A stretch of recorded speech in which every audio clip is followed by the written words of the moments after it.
Good evening, everyone. I am Utkarsh. On behalf of JNU Academic, I welcome you all to today's symposium, which is centered around the book Caste Pride Battles for Equality in Hindu India, authored by Manoj Mitta. JNU Academic is an entirely student driven open forum. The foundational principle of the forum is to enrich and enable possibilities of democratic and civil discourse inside the campus. Ours is a self funded platform, and our students and faculties have been our biggest supporters financially. I request you to consider donating if you would like to be part of many more similar exciting events in future. Let me give a brief description of the theme, format, and the panelists of the program.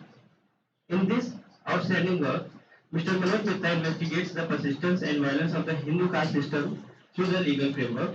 He unties 2 centuries of legal change with social movements and showing how this historical structure discriminated against Hindus in general.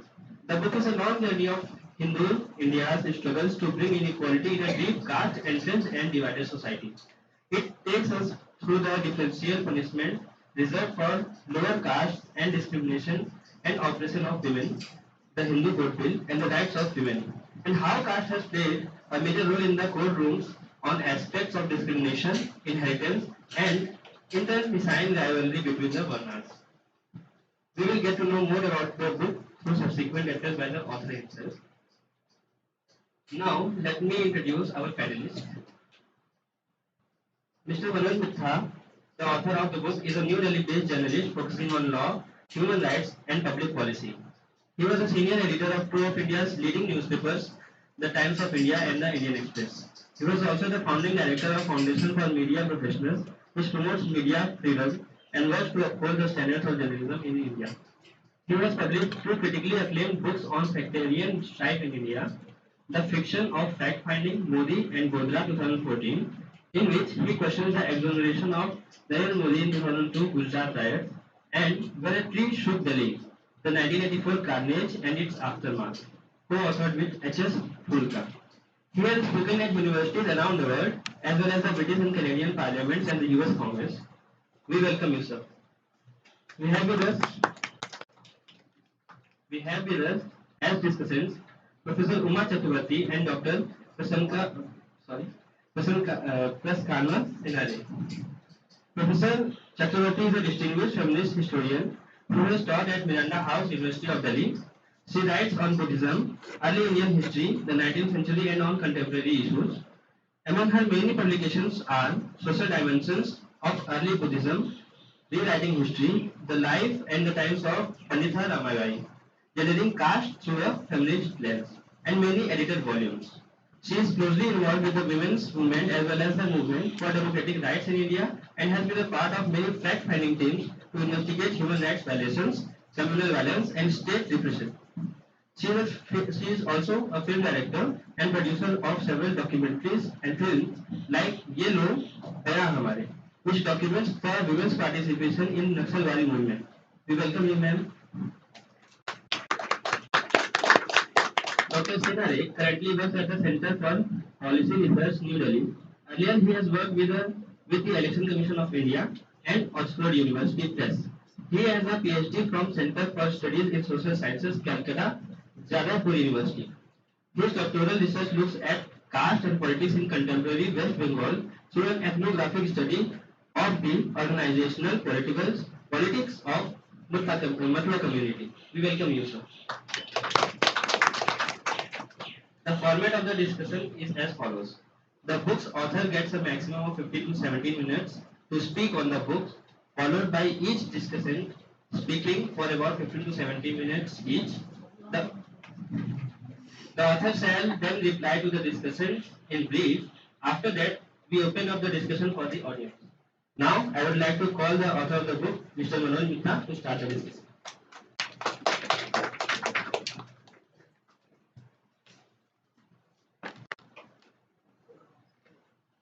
Thank you very much. Since you specified that I will not be permitted to speak beyond 17 minutes, is there any way you will signal to me that I run out of We will tell my you. time? We will tell you. You will tell us. So, welcome everybody. You can take up to 20 minutes if you want. As was mentioned in my introduction, I did a couple of books prior to this one on caste, and both of them were focused on communal violence. And I really meant to complete a trilogy on mass violence, so to say, this time focusing on caste violence. The difference being that for caste violence, as you all very well know, there is a special law, allegedly a draconian law, enacted way back in '89, dealing with violence, caste violence. So, why is there so much of impunity despite this law? That's the question I set out to explore. And I was aware that there were parallels with racial violence in US, in the sense that after it was only after the abolition of slavery, when that legally sanctioned form of oppression was done away with, and when previous slaves were asserting their equality, did sections of that country, or some of the states of United States, uh, you know, push back against these assertions of equality in the form of, say, these segregation laws, or Jim Crow laws as they were called.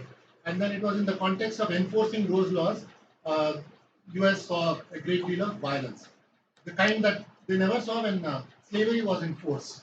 Because if there were any individual deviants, they were immediately dealt with under the legal structure. Here it was there were a lot of grey shades, so that led to riots, that led to lynchings, and so on and so forth. Likewise, in India, after the abolition of untouchability in 1950, as you all know, it was through the promulgation of Constitution that Article 17 came into force. Then there was this increasing assertion on the part of erstwhile untouchables, and there was that influence of a titan like Ambedkar, and then there were these laws that were being passed from 1954, 55 on 55. There was the Untouchability Offences Act, which for the first time specified, okay, if you commit such an act of untouchability, you will be penalized, and so on and so forth. So these things were happening for the first time. So the, all that was empowering to these erstwhile untouchables. And sometime in '57 there was some instance of riots in Tamil Nadu, in Ramnad. But the kind of mass violence we've seen in recent years and decades, where a mob of dominant caste, not necessarily upper caste, as academics you know the distinction, would target a group of Dalits who were earlier called Harijans. In the course of these violence, the terminology also changed. So this kind of violence happened for the first time in our recorded history in 1968 in a place called Kilbenmani, where about 42 women and children belonging to the Dalit community were burnt alive in a single room. The circumstances were very strange. I mentioned that detail because none of the judgments, the investigations that followed, and the judgments that followed really gave a convincing explanation as to how it all happened, how they all happened to be rounded up there and burnt alive there, how their bodies were all found in one room. That's on the face of it very suspicious. But there was never any proper explanation for it, and that was not bad enough.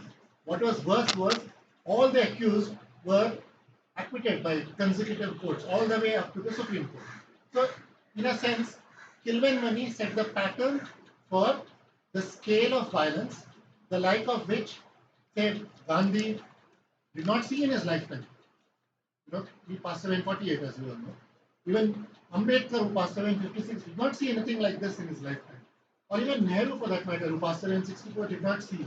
So it took a while for this pushback from dominant sections, or from caste supremacists, or whatever label you choose to give, for it to take this kind of form, of mass violence, and then how the system of law, the rule of law, responded to it. It's not that in each and every case there was only impunity. There were different shades of impunity. There were some cases in which convictions were made. For instance, most famously in Thailand, convictions were awarded all the way up to the Supreme Court, but then the courts were very insistent on uh, holding that there was no caste angle to it. Not even despite the fact that one of the four members of that Bhotmange family, I won't go into those details because this time is too short for that. One of the four members, Priyanka Bhotmange, who was a student, younger than most of you, she her body was found naked. So that led to these questions of okay, there was obviously some sexual assault, and the cause for that violence that was accepted by the system was way disproportionate to the scale of violence, the way they were all massacred. So there were all these open questions that were never resolved satisfactorily. But that's the way our system has responded. And you know, even worse was something like say, you know, one of the Bihar, several of these Bihar cases, Lakshman Kurbate. Lakshman Kurbate is in fact the largest ever instance of mass violence. Some 58 people were killed. So you had trial court convicting how many? 26 people. 16 of them given death penalty. This is higher than even in Godhra. So yet, when that same matter went before the High Court, every one of them, without exception, was acquitted. How did this happen? So these are the questions that I meant to explore in this book. But then, as I was examining case after case, I was running into the same pattern again and again, which is that okay, some arm or the other of the Indian state, be it the police, prosecution, the trial court, or as in the Lakshmanpur Bate case, the appellate court, would seem to betray a very cavalier attitude to these cases, or betray caste prejudice, if one may say so. And that is what was leading to these acquittals. Or as in like in Khairlamji case, very half measure. You convict but don't admit that there is caste angle to it, right? So where was this coming from? Why was there this vast gap between the rhetoric and reality? Because there are any number of laws passed, there are any number of measures taken to ameliorate the lot of Dalits. So why is this happening? Now that is what led me to explore what happened at the time of the debate on abolition untouchability, and then that led me to go further back into history during the colonial period. One thing led to another, and I found myself unearthing entirely, unexpectedly. I am a journalist, so I was happy to be doing a work that was an extension of my journalism. But by default, purely by default, I found myself, confronted with a wealth of unexplored material, previously unseen judicial and legislative debates going back 2 centuries, all about different aspects of caste. Caste, as you know, is so multifaceted. So there are different aspects that were, sought to be reformed in different ways, and how there was always this pushback, how there was often this, post 1857, as you all very well know, the colonial administration was very cagey about doing anything that was likely to, land them in a situation where they would be accused of interfering with religious sentiments and so on and so forth. So they took a more, laid back attitude and said that it's only when you have a consensus among yourselves, among Hindus, will we take up those measures. So there was often, after that, battles between 2 sections of Hindus. Liberal, reformist Hindus, and you have these conservative, orthodox Hindus. And those battles, I thought, were mind-blowing because of, number one, the quality of discourse. The kind of language they spoke and the vehemence with which each of the sides put forth their views. So it made me wonder all the more why these things never caught the eye of historians or other academics, because all this material was hidden in plain sight. I didn't have to go to some secret archives. They are there in National Archive, they are there in Nehru Memorial, they are there in different parts of the country. Yes, it requires tenacity, it requires what empathy, but there's no rocket science to it. It was all there. So I thought, look, I have to do this, and that's how I ended up something that was way beyond what I could have ventured on my own. I was lucky to have had fellowship from New India Foundation, where somebody like Ram Goa was mentoring all uh, the fellows. So I was lucky to get his inputs. We didn't necessarily agree on everything, but such was his scholarly attitude that even if we disagreed, I could still go ahead because I was determined that even if it was, running contrary to many of our, accepted popular notions about what each of these great men did. This was very clearly not one of those uh, great men histories. This was more about letting evidence take me wherever it went. And in the process, several of these great men showed certain chinks, showed themselves to be having clay feet. And on the other hand, I found a whole lot of unsung heroes who never got their due. Who was the man who broke India's silence on untouchability in its parliament or whatever was its precursor? That was a little known or unknown legislator who did not even belong to the Hindu community. He was Parsi, Manoj Mitta. And when he broke, how am I placed in terms of time? You tell me. 9 minutes. Oh, I have another 9 minutes. Oh, okay. No, you have taken just 9 minutes. You have time. 8 minutes. You have 8 minutes. Okay, great. So I will venture into some details because these are quite fascinating, as you will probably agree with me. See, the reason I felt the need to go into these debates to understand where this current prejudice, where this impunity is coming from. Why, despite all this rhetoric, why is it that we are unable to, render justice as we should be, right? So, these debates help me.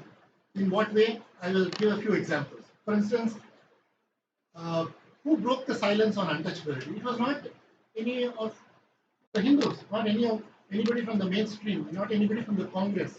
It was some little known legislator called Manoj Mitta, who I'm sure nobody here would probably have heard of. Right?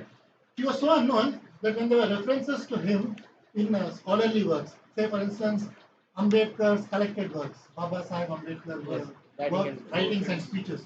So in that, when there is a reference to him, you know how he is described in the, Ambedkar knew of this man and the, breakthroughs that he achieved, and he was grateful to him. So he referred to him more than once in his writings and speeches, right? But the scholars who put together this collection had little knowledge of him. So how did they refer to him? They said the other boy that Ambedkar is referring to is the well-known Naroji, Dadabai Naroji. I mean, who had nothing to do with this man. There's some irony about this because Dadabai Naroji in 1886, that was the second Congress. He was the president then. He laid down the rule that Congress will not take up any of these social justice issues, social reform issues. Why? Because those are divisive, those bring about ruptures between us. So let's all focus on political issues. So for him to be given credit for breaking silence of untouchability, when he was not even a member of, the Imperial Legislative Council, that apart, there were at many levels that is erroneous. But I'm saying there's such irony to that, right? So when he does it, there was such a pushback from who? From the Hindu right of that era. Where was that Hindu right? They were not necessarily in the right that we understand, because much of that was yet to come into existence. RSS was born only in 1925. So I'm talking about a debate that took place in 1916. So the pushback he got was from conservative Hindu leaders within Congress fold. Who were they? You had somebody like Madan Mohan Malviya. You had somebody like Surendranath Banerjee coming up with all sorts of arguments and citing those very, those stock arguments. Oh, you are offending our religious feelings. How dare you take it up? So this man says in return that look, we have been legislators for so long. By then, mind you, one of the all-time greats, Gokhale had passed away in 1915. So even somebody like Gokhale hadn't raised this issue expressly. They had this option of moving a resolution or a bill. No such thing was ever done. So he says, I waited all these years, so I'm now doing it because there is no denying the fact that this lot of people have problems that are very peculiar to them. We all are under the yoke of this foreign rule. We all have problems, but this lot is, their lot is worse, far worse than us. So we need to recognize that fact. So this was a seminal contribution of it. We need to recognize that they are a distinct category with distinct problems, and we need to start collecting data on them across the country. So these are all things that, in response to this, proposal of this, it was not accepted because majority of the members were all offended by that. So the colonial administration responded sympathetically and said, okay, we will, even though you are forced to withdraw this resolution, we will act on the substantive points in your resolution. We will start collecting data. We will start taking measures.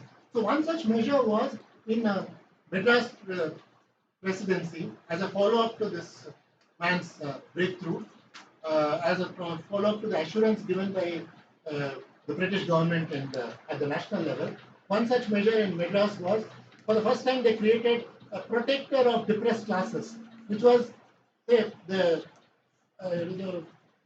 germ of many subsequent special bodies that were created. Today you have something like Commission on Scheduled Class, Commission on Scheduled Class, you have Social Welfare Ministry, today you have, it's called Social Empowerment Ministry. These have their roots in the measures that were taken in the aftermath of this Manoj Dadabhai's abortive resolution. Yet we know nothing about it. That's the irony that I'm pointing out. That history is really written by dominant sections. So we say, oh, nothing prior to, in today's discourse, it is said nothing prior to 2014 is worth being examined, or we have nothing to feel proud about. Similarly, it looks like prior to 2004, whatever was written in 2014 also had a certain bias. I mean, one can't help feeling so, given that a whole lot of such undeniably great work that was done to reform, these undeniable problems of our society never got their due. I mean, we don't know these things at all. So it led to, also in Madras presidency, after the setting up of this separate protector of depressed classes, for the first time they did something which was again on their own because of this resolution. They said they're going to be ameliorating this lot. So what we need to do is, we are anyway in the process of increasing representation of Indians in legislatures, in executive, as a result of what was the reform that was being done, Montesquieu-Chelmsford reforms, 1919, right? So before that was actually enacted, in anticipation of those reforms, Willingdon, who later became Viceroy in Delhi, he, as governor of Madras, for the first time, appointed or nominated a Dalit to a legislature. And that was again a revolutionary step. Why? Because overnight, this particular Dalit, that is MC Raja, will have to be, had to be addressed by fellow legislators as honorable members. Because that is the protocol. I mean, if you can see it with empathy, you'll understand what was going on there, right? Now, 2 years after this, resolution, abortive resolution of it, in the same house, somebody like Vittalbhai Patel, he introduces intercaste marriage bill for the first time, right? Again, there was pushback, again from people like Malaviya and Banerjee and so on. And that leads to a 30-year battle, in the course of which, in 1937, one breakaway section, a reformist and probably also revivalist section called Arya Samaj, they force the colonial administration and the legislature to enact an intercaste marriage. But that was limited only to Arya Samaj, or those who accept, their principles and so on. Then it was only in 1949, when somebody from what is today Haryana, Thakur Das Bhargava, again must be an unknown legislator, again somebody who ought to have been known, he introduces a bill, and he says this bill, in that American style he was saying, this bill should actually be called Vittalbhai Patel reform bill or something like that, because he was so conscious. He was conscious of the history that he was coming at the end of a 30-year struggle, legislative struggle. And then when he introduces that bill, look at the contrast that he faced in comparison to what Vittalbhai Patel faced. Vittalbhai Patel couldn't get that bill enacted. There was no question at all in his time. But in this man's time, there was no opposition from anybody. There was nothing. There was still silence. And they all said, go ahead. And the irony is, the only man who made any dissenting noise was, of all the people, Ambedkar. And why was he opposed to this bill? He said his concern was slightly different, which is that he had already introduced the Hindu Code Bill, which was a consolidated legislation. He didn't want this piecemeal approach. So this man's reply to Ambedkar is, Ambedkar was very much the law minister at that time, as you all know. So his response to the government was, look, all very well for you to talk about it, but frankly, I don't think you have any chance in hell of getting your bill passed. So let me at least do this in a piecemeal manner. And he proved right, because a couple of years later, I mean, in 1951, Ambedkar had to in fact resign because the Nehru government had by then backed out of that. Right? Much later, in a piecemeal manner, it was enacted as four separate laws. So from the period 1949 to 55, it was Thakur Das Bhargava's bill that was enforced. It was under his bill that several intercaste marriages could take place, and it was under his bill, under his enactment, whatever disputes arose also were settled through that. So right up to 1960s or so, there were any number of legislation, cases relating to that law, and yet we know nothing about it. We would think that it's all done by Nehru because it becomes a shorthand. It's all one man's vision. But there were so many, struggles behind each of those reforms. There were so many people behind that who never got their due. And it's not only about giving them their due, it's about understanding how for every small reform we had to fight so hard, right? So even for intercaste marriage, it was like this, right? And why was there no opposition to it? Because in 1949, the excuse of blaming it all on British administration, colonial rule was not available to them anymore. They couldn't say anymore that, look, we want it otherwise, because they would stand exposed. So when this man confronted them with this clearly written bill, they had no option but to say, yes, go ahead, right? And they, anyway, at that time, the conservatives had other concerns, should the divorce be allowed, and, inheritance rights to women, those are bigger concerns. Intercaste was not such a concern, so they yielded on that. So what I'm trying to say is there was no change of heart or anything of that sort, which would be evident from the these legislative and judicial battles. It was something that was very grudgingly done at every step. The reformists or the oppressed sections had to fight for those reforms. So therefore, okay, 2 minutes. Okay, I thought I was going to. So this was the context in which since I have only 2 minutes, I'll give one more example of how everything was done very grudgingly. For instance, access to public places for depressed classes. So now, the first ever such enactment was done by, again, somebody in a very small way. It's a small baby step, but a breakthrough all the same, right? To allow untouchables access to a public place, be it a market or a street, because you have to know that in South, this is from South, this example is from South. In South, they didn't just have untouchability, they also had unapproachability. So untouchability in an escalated form.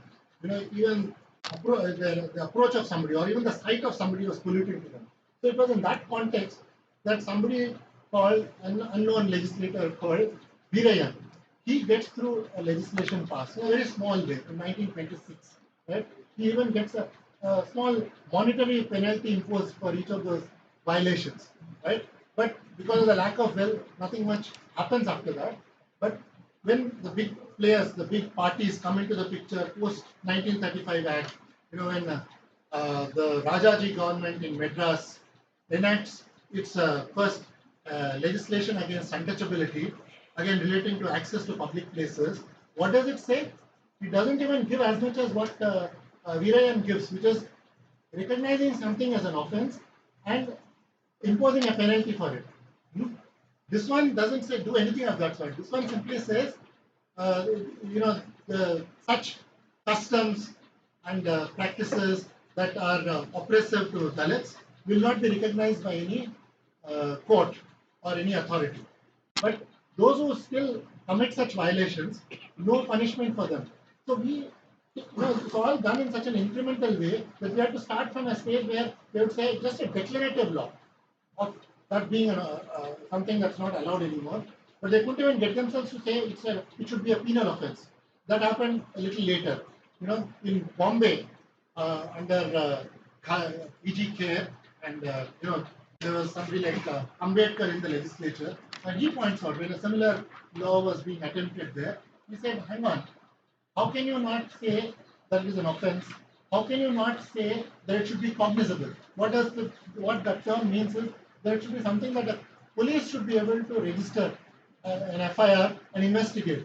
So the administration, the Care government, the Congress government in 1939 said, no, that will be very disruptive, that would be undesirable, we can't have that. So let untouchables themselves go and file a complaint before a court.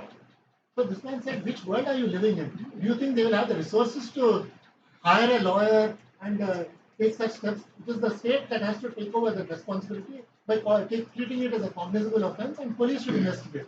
So such are the things. So every step of the way, should it be compoundable? Should there be a minimum prescribed penalty? These are all things that every step of the way they have to fight, because they were saying, in fact, when Ambedkar was talking about strengthening the 1954 bill, which was a follow-up to the abolition of untouchability, he said, how can you have a measure which simply says the penalty could be this small, imprisonment, small term of imprisonment, or monetary fine with no minimum prescribed at all. So he points out that pattern that he apprehends that there will be any number of cases where with little or no monetary penalty also people will be let off, and that's exactly what happened. So given this backdrop, it is no surprise that when the large scale violence took place from Kilben money onwards to say Lakshmanpur Bate, Saiblanji, what have you, there was this kind of impunity, there was this kind of brazenness that some arm or the other of the Indian state displayed. So I should stop here. Thank you very much. I'm sorry for exceeding my time.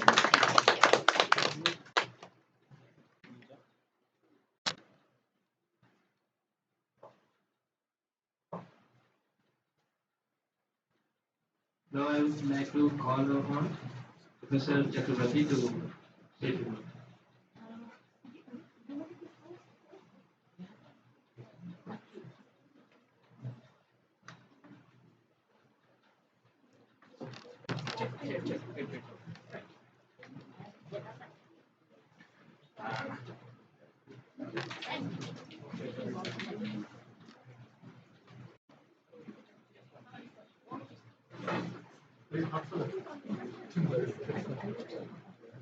So, thank you, JNU academic, especially Nitish and Shukriyo, to invite me and discuss this fascinating book. So, the book, in a nutshell, is a binge-worthy read. So I congratulate Manoj Mitta for the book, and I thoroughly enjoyed reading it, although in a very short time. And I will raise a couple of points which I think are provocative and, as students of politics, makes us think about some larger questions. First, what the book does is it traces the legal lives of caste by looking at a wide range of cases, which, as the title suggests, constituted the foundations of for the battles for equality in Hindu India, a society where misleading with caste pride. Legal lives, because I'm using it in plural because I think the question of caste continues to be a central issue In many politico-legal battles for equality since the colonial times, as the author mentions, till the present, and as the book elaborates, and these were battles against separate rules and modes of punishment based on caste identity of the accused, dress codes, marriage and customs, gender roles, inheritance and property rights, access to public spaces, institutions, goods, and amenities, violence and impunity against it, and of course, unfortunately. Methodologically, the evidence presented in the book have been collected through painstaking archival research, and it presents fascinating details about each of these cases, which were debated, deliberated, and or settled at different organs and levels of the government, law making and law implementing institutions, and of course, law adjudicating of courts, and over a period of uh, 2 centuries. I'll give 2 examples. The first one, say for example, if we take one of the acts, which is the Bengal Regulation Act 21, 1850, as the author suggests, it was the first ever legislation that touched upon caste disabilities and was later named the Disabilities Removal Act 1850.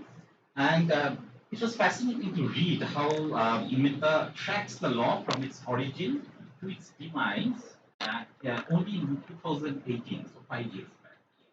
So, I mean, you can imagine how the time period and how he tracks the law.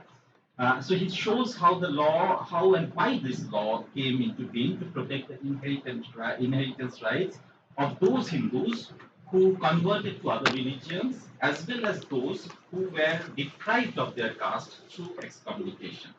He traces this journey of this law in the subsequent decades, shows how it was continuously referred to and it was relevant.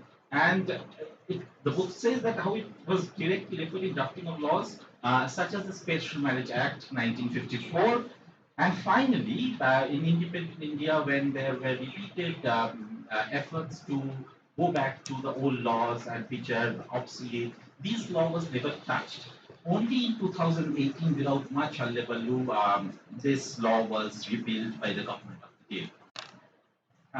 Another example of details which the author has already mentioned in his introduction, that the case of the instance of Manekji Dadaboy, who was the first person to move a resolution in the Imperial Legislative Assembly in 1916 on the specific question of addressing untouchability.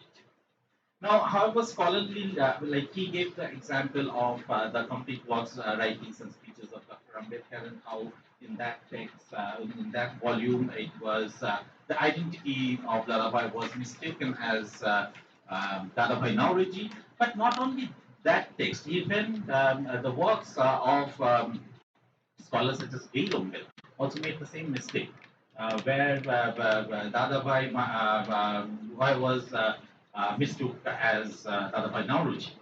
And so there's again another example which he mentioned, which is R. Williams' bill on accessibility in local bodies, and he talks about Rupa Vishwanath's work on the Pariah problem and how Rupa Vishwanath completely misses and talking about this particular bill moved by R. Williams. Um, so these are the some of the very fine details which one can find in this book. Now, third, the why this book is important, and what are the key points which I think we can flag for further discussion. The first, that law in modern India, as we know from legal historical literature, that has taken two forms. One, which Mark Galanter and Bernard Cohn has said that what was the local law is, right, which is the norms set by few individuals and groups to essentially, on the basis of their position in a restricted political system. And the key players in these traditional local law ways, where the village heads, village councils, caste headmen, etc. And then there is the lawyer's law, which is the statutes and the law reports, the books, and the dharma shastras.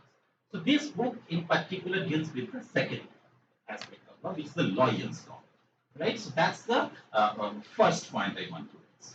Second, as he already spoke about it, that there were duels.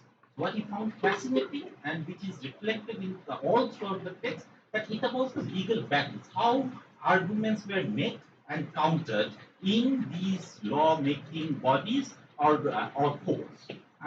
So that duel is a key aspect, which at the outset Mitta says that this is something which has been understudied and unexplored, and this book quite successfully, I think, bridges this gap, fills this gap, that it brings to us the duels, how things were deliberated and settled at various levels in various varying degrees and forms.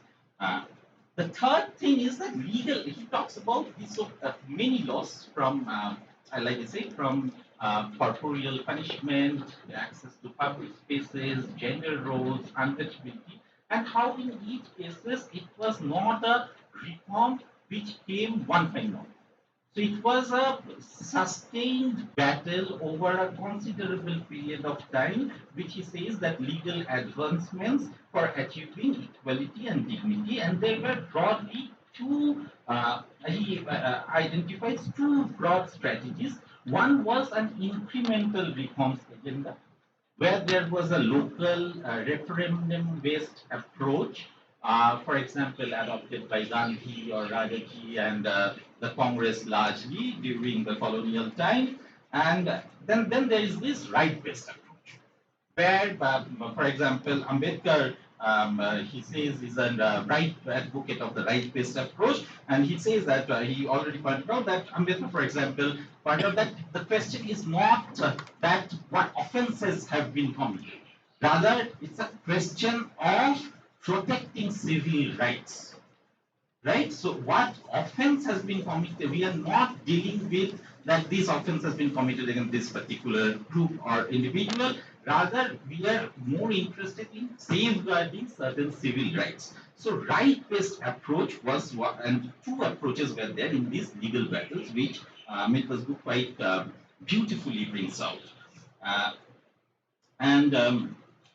But I'm curious to know why he calls the role of Nehru is limited to just Gandhi.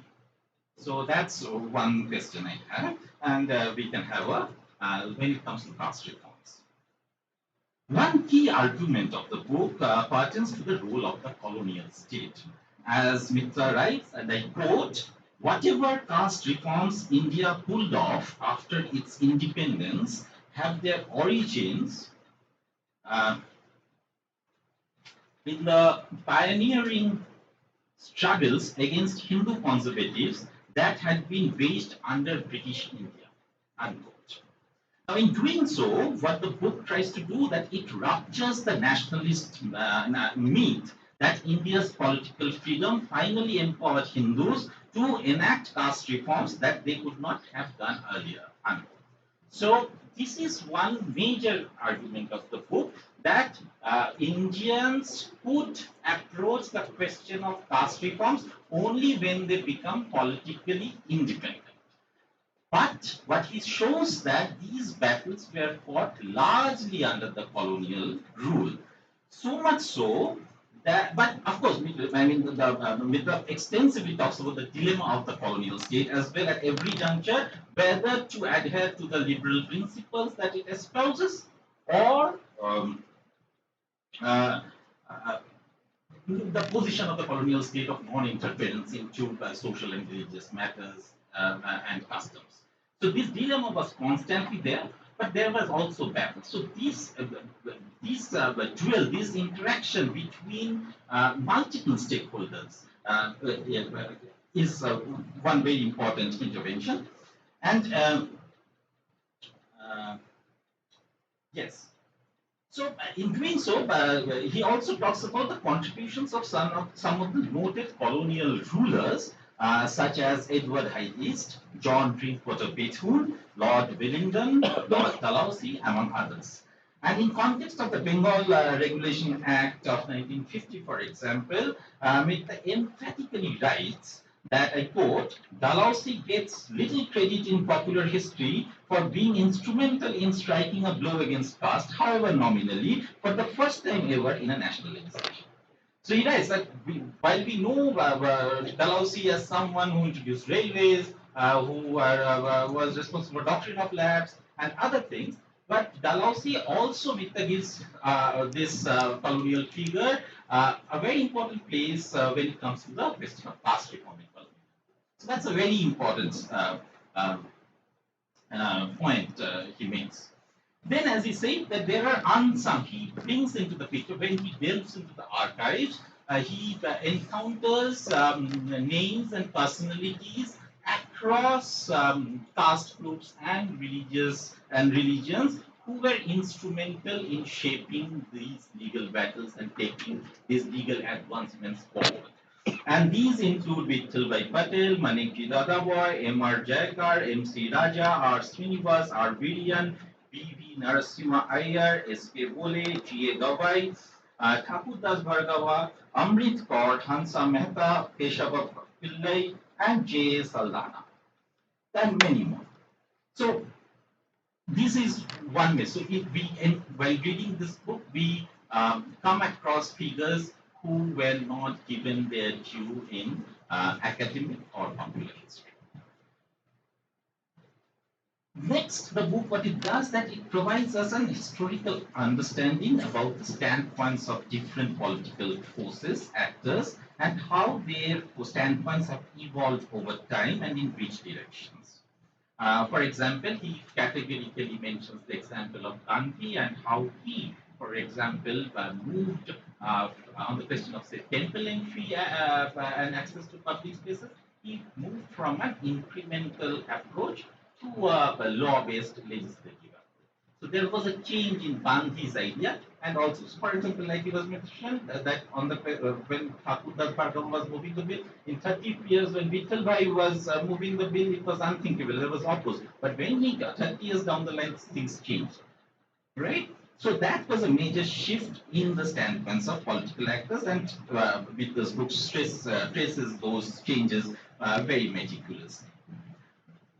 Next, I want to talk about that what this book makes us think that about the methods of subaltern resistance, and it's not always about violence or violent resistance, but rather resistance through petitioning the court, through satyagraha, and other modes of protest. That's a very important here, that how to, a key mode of assertion for dignity, power, and equal citizenship, and of course, in turn, social mobility.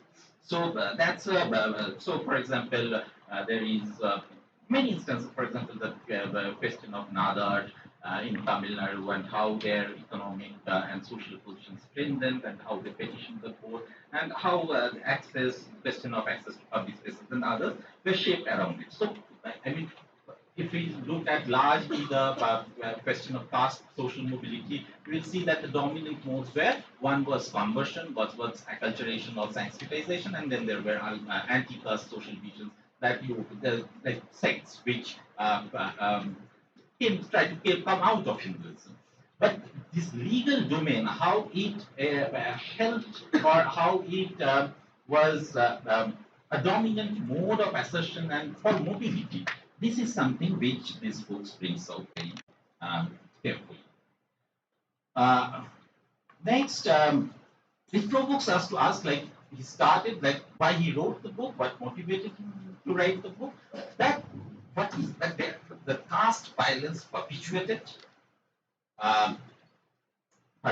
it's still there, but what gives the perpetrators impunity? So that's the central question which provoked him to write the book. And there he talks about, for example, provokes us to think that what is the caste of the court, of Indian court? So that's a question that's there is literature, for example, Pritam Singh's famous paper that Indian constitution has a Hindu bias. but this is a question which needs to be repeatedly asked, and Mitta's book provokes us to ask this question once again: that what is the caste of the Indian court? That doesn't mean that the book is a critique of constitutional democracy. For example, he talks about the Belji case in Bihar, violence, and he talks about one particular committee, Ramdhan committee, where legislators from the scheduled caste legislators, they came together, forgot their political party lines and differences, and came up with a report which Mitta says is an important constitutional mechanism of checks and balance in a constitutional democracy. So that's one. And finally, he talks about the role of media and how media, when it reports on caste violence, whether it's LNG or other cases, there the caste angle is often suppressed. So that is something.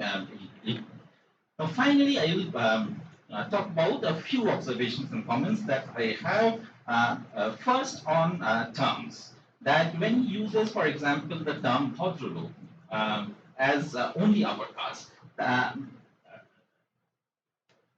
whether Bhadralok, how do you conceptualize Bhadralok? Because Bhadralok will be it's not only upper caste. It's a fluid category on the one hand, and then there are other attributes. For example, the famous colonial officer who tried to define Bhadralok as it's a despotism of caste tempered by matriculation.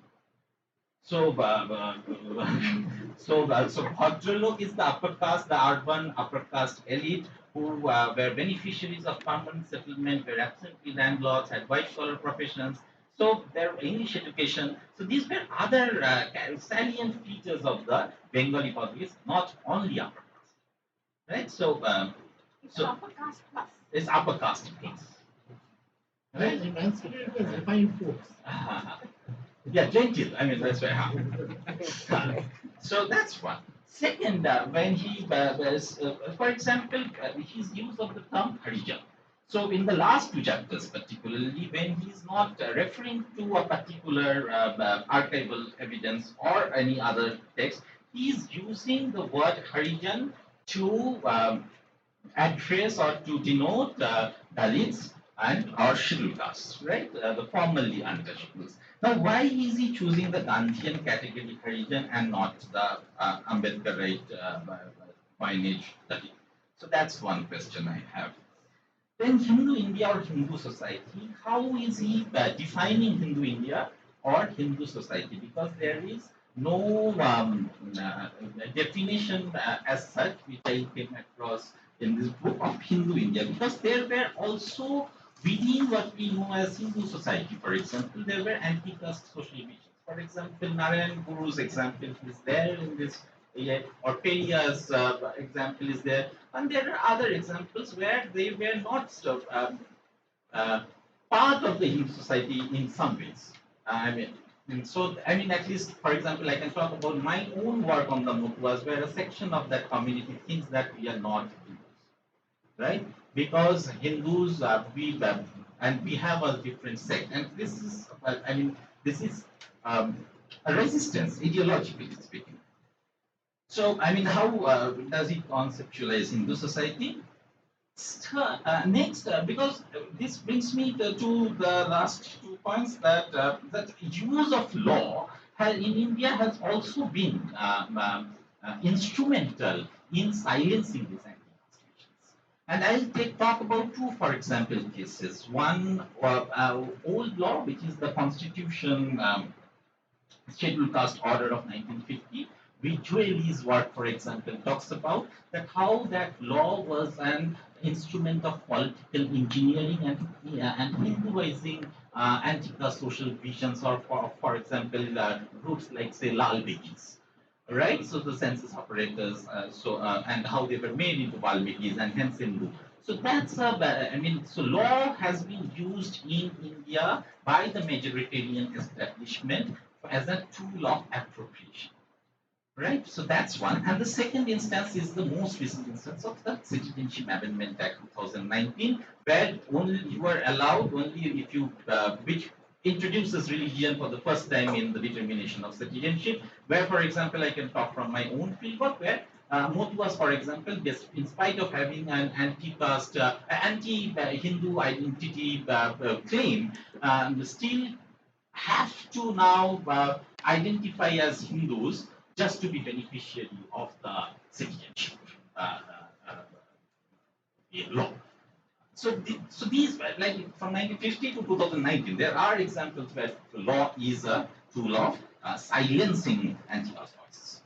Now, one continuum of this book also says is a paradox between a religion which offers the liberty to everyone to practice their own faith, and on the other hand, that same religion denies dignity, equality to its adherents. Now, is there a paradox? Because evidence in the book presented shows that Hinduism, even if it claims to be offering liberty, there are, for example, that there is no access to God. Temple, not forget temple, the road leading to the temple, you don't have access to that at one point of time.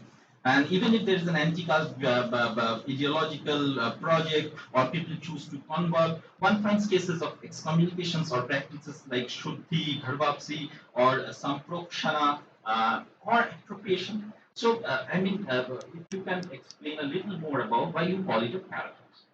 And finally, like you said, that Dalhousie, Wellington, and other major colonial rulers, their role, you emphasize on their role. So, what do you think of colonialism, and how do you assess the colonial stage?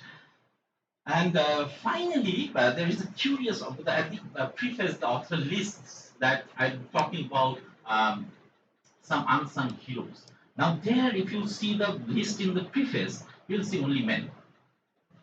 But why the names of Amrit Kaur, Hansa Mehta, Dulabai Deshmukh, who you mentioned in one chapter, doesn't feature in the preface? It begins with Savitri Bai.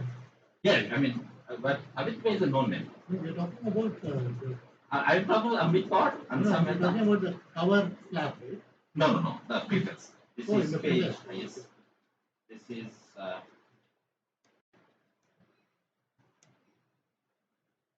page 26, the Roman 26. And so, with that note, I think past pride is up, and these battles are still not over.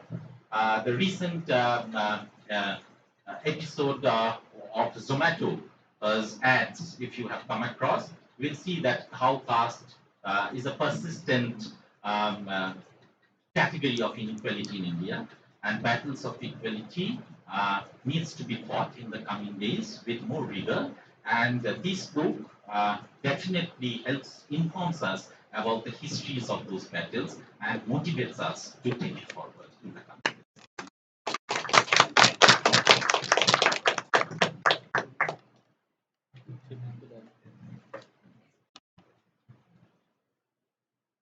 If I stand behind this, nobody can see me because these podiums are made for men, and this is even worse because it's not even a podium; it's got an additional thing over here. So I think I'll stand here, regardless of your Mic, yes. mic. Otherwise, I will disappear behind you. Right? Fine. Yeah, fine. So okay. So nobody needs to actually, if you even look at the Cyberweb book, you don't need to begin by thinking anything else except that it's a huge and fantastic piece of research work and scholarship and it's painstaking because it does break new ground because it actually covers the history of the incremental history of the change that has come, or even bringing caste into the public sphere as an item of discussion is something that gets flagged in this book because who would have known that there was a struggle in such and such a village or such and such a region before the car which is going past it going to use the road, and what is the source of that struggle? There are the There are the Brahmins on the one side and there are the Iravas on the other. And the Iravas are already in a fairly militant space because of there has been SNDP and so on. So, but the street, who's paying for the street? Who has created that street? It is not private property, it is public property. The colonial government is building that road. How can you stop us from coming on that? If you think you have a monopoly of that road, then sorry boss, you can't have it. So in a sense, simple things like that are flagged over here. This is the area to which I belong. I'm implicated, I'm not implicated, but my ancestors are implicated. But even my ancestors were a bit decent, little bit decent, because they didn't subscribe to such ideologies, but be that as it may. I think the struggle has been very, very long, painful, and arduous, and we don't know the nature of that struggle in its totality because we don't know the big stories. These small stories in each of these regions where you've got this battle finally ends up. It's not that caste has disappeared, it's worse. In some ways, it's more vicious, it's more violent in certain ways. But the fact is that people do not accept inequality is the thing that I learned from this book. You don't accept inequality, nobody will accept inequality, whether it's gender or it's caste-based inequality. And you can go back to my Buddhist texts and see it, and nobody will accept inequality. That's a nonsensical statement that only the ideology from the top will push it down. How can anyone accept less than? How can anyone accept the status of less than somebody else when you're actually all the same? So in that sense, I think the book is very powerful. It has done incredible research in the archive and brought these stories into place. So that's the positive thing as far as the very strong positive thing as far as the book is concerned. Now you're also struck by certain stories, and I will pick only on those because those are the ones that speak to me in particular. So take, for instance, the question of the dress codes. What can you wear and what can you not? And mind you, it is for both men and women. It's not just for women. So people don't remember now. I mean, if I read my Peshwai material, 18th, 19th century Marathi, Maharashtra-based history, you know what it meant to the whole question of what can you say, what can you wear, and how should you conduct yourself in public space. Okay, we have to face you. Sometimes you will come in front of us, but then what should it be? So, everything in India, every little thing is marked by the stamp of caste. तुम्हारी धोती कितनी लंबी होगी, नीचे तक जाएगी या घुटने पर रुक जाएगी? That is the nature of legislation. That is the nature of the unwritten legislation that occupies the public sphere. So clothing is a marker.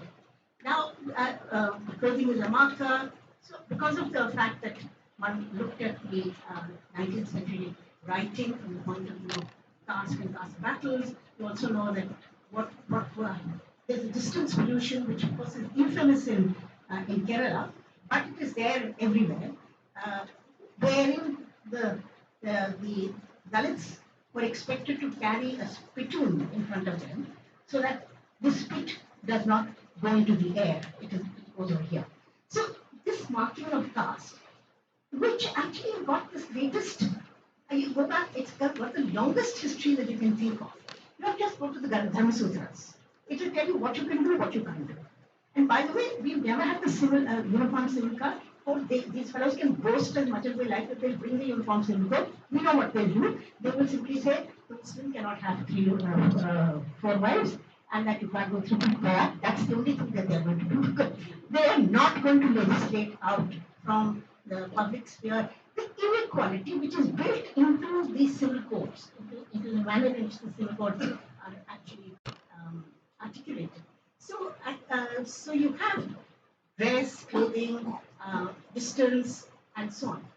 All of this reaches an incredibly powerful moment in the breastcloth controversy. And I think you put it in, but I also put it in my account of the 19th century, of 19th century, but I've also put it into a book that I'm doing now on Mahabharata, where clothing is actually an indicator of your status. Why cannot the who has a right to modesty? And this is where gender is central to the articulation of inequality in India. Um, who has a right to modesty? Only the upper caste woman has a right to modesty. And in Kerala, who was it? It was, and what kind of modesty do you have? You can wear the upper cloth. So you have mundu and then you have a top coat. Okay? So that's the form of covering that is permitted only to the uppermost caste, that is the Namboodirri woman. Now, what's the dynamic that the colonial state also introduces? They bring in Christianity, and the Christian converts in Tamil Nadu and in Kerala, the Shanars, decide that they have a right. They are now no longer going to live under this Hindu ideological position. So they demand the right to wearing the breastplate, covering their face.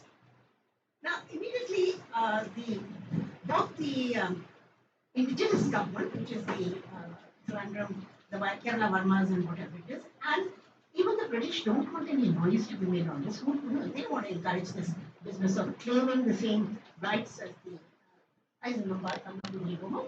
So they actually come up with this very interesting. They say, and in Kerala, you know that there are old communities which are both Christian and Muslim. Now, these women, their women wear a little blouse, a ravike, which is sort of, basically covers them, gives them the modesty that they are seeking. And so it is part of the dealings of the colonial government and the state is that you take this, you wear the ravike. We give you the right to wear the ravike. They say, no, we want that cloth. That upar ka dupatta is what we want because that's what the Namboodirri women wear. They know what they are challenging. They're not going to be fobbed off by some little concession that is to be given to them. So, in a sense, people know what it means to claim equality. What exactly does it mean to claim equality? They know it. We're always trying to sort of fob them off. Whatever the situation is, you will try and work around it to blunt the edge of the critique or the understanding. But the claim is for equality. The claim is for equal right to do something. And and it comes via the women. I'm not suggesting that's a purely gender issue, but it is deeply gendered in terms of how it's been claimed and how it's been articulated. So it seems to me that's a very powerful moment in the claim for rights, and should be. It's there in the book, so it's not a criticism, but I want to flag that here. I also think that, I see what is the colonial government doing? Explain a little game. So on the one hand they say, and there's a pact, there's a real pact between Muslim elites and the colonial government. So very early on, there is, Manoj describes the government's pact with the, so right to equality is one thing. Right to equal punishment should also be the concomitant thing that goes along. Okay? So now the Brahmins cannot be treated on the same par as everybody else because the Brahmin's body is sacred. Okay? And if he's got a sacred body, you cannot touch it. So the king's body is inviolate, but so is the Brahmin's body. So the Banaras Brahmin gets the right, which has been given to Brahmins traditionally in the Dharma Sutras, that is, they cannot be given the capital punishment, whatever they do. Okay? So, it will be Brahma Hatya. Gaur Hatya and Brahma Hatya are biggest Hatyas in the world. Okay? So naturally, that is not something that you can concede. So on the one hand, they do that. Simultaneously, and it's ironical, I think, perhaps Manoj is clear that he's positing them like that also. At the same time, Dalit communities are put in the stock. So you punish the body according to your location in caste. I mean, this may be repetitious, but I think the most evil and most pernicious custom or body of social engineering or whatever it is done in the world is the caste system. It's the most offensive way of classifying people according to where they are born and what then will happen to them according to that thing. So it's a very elaborate system, and when we think of the glory of ancient India, let us remember that that is an integral part of the way in which old structure was built. So and you know everything was castified. So the forms of marriage, there are 8 forms of marriage, 4 for the upper orders, 4 for the lower orders. In the lower orders, you can abduct the girl and take her away. Okay? So who's got rights? And how are these rights differentially arranged for you according to the caste hierarchy? That's an important question. And to return to this thing, because I don't think you'll ever think of it like that. Return to the breastcloth controversy. As I just pointed out, that everything is sort of marked by caste in the Indian context. You know, the famous Draupadi stripping incident, which we are all very upset about, and if we are good feminists, then we'll say, Hari, kya kar diya humne, and all the rest of it.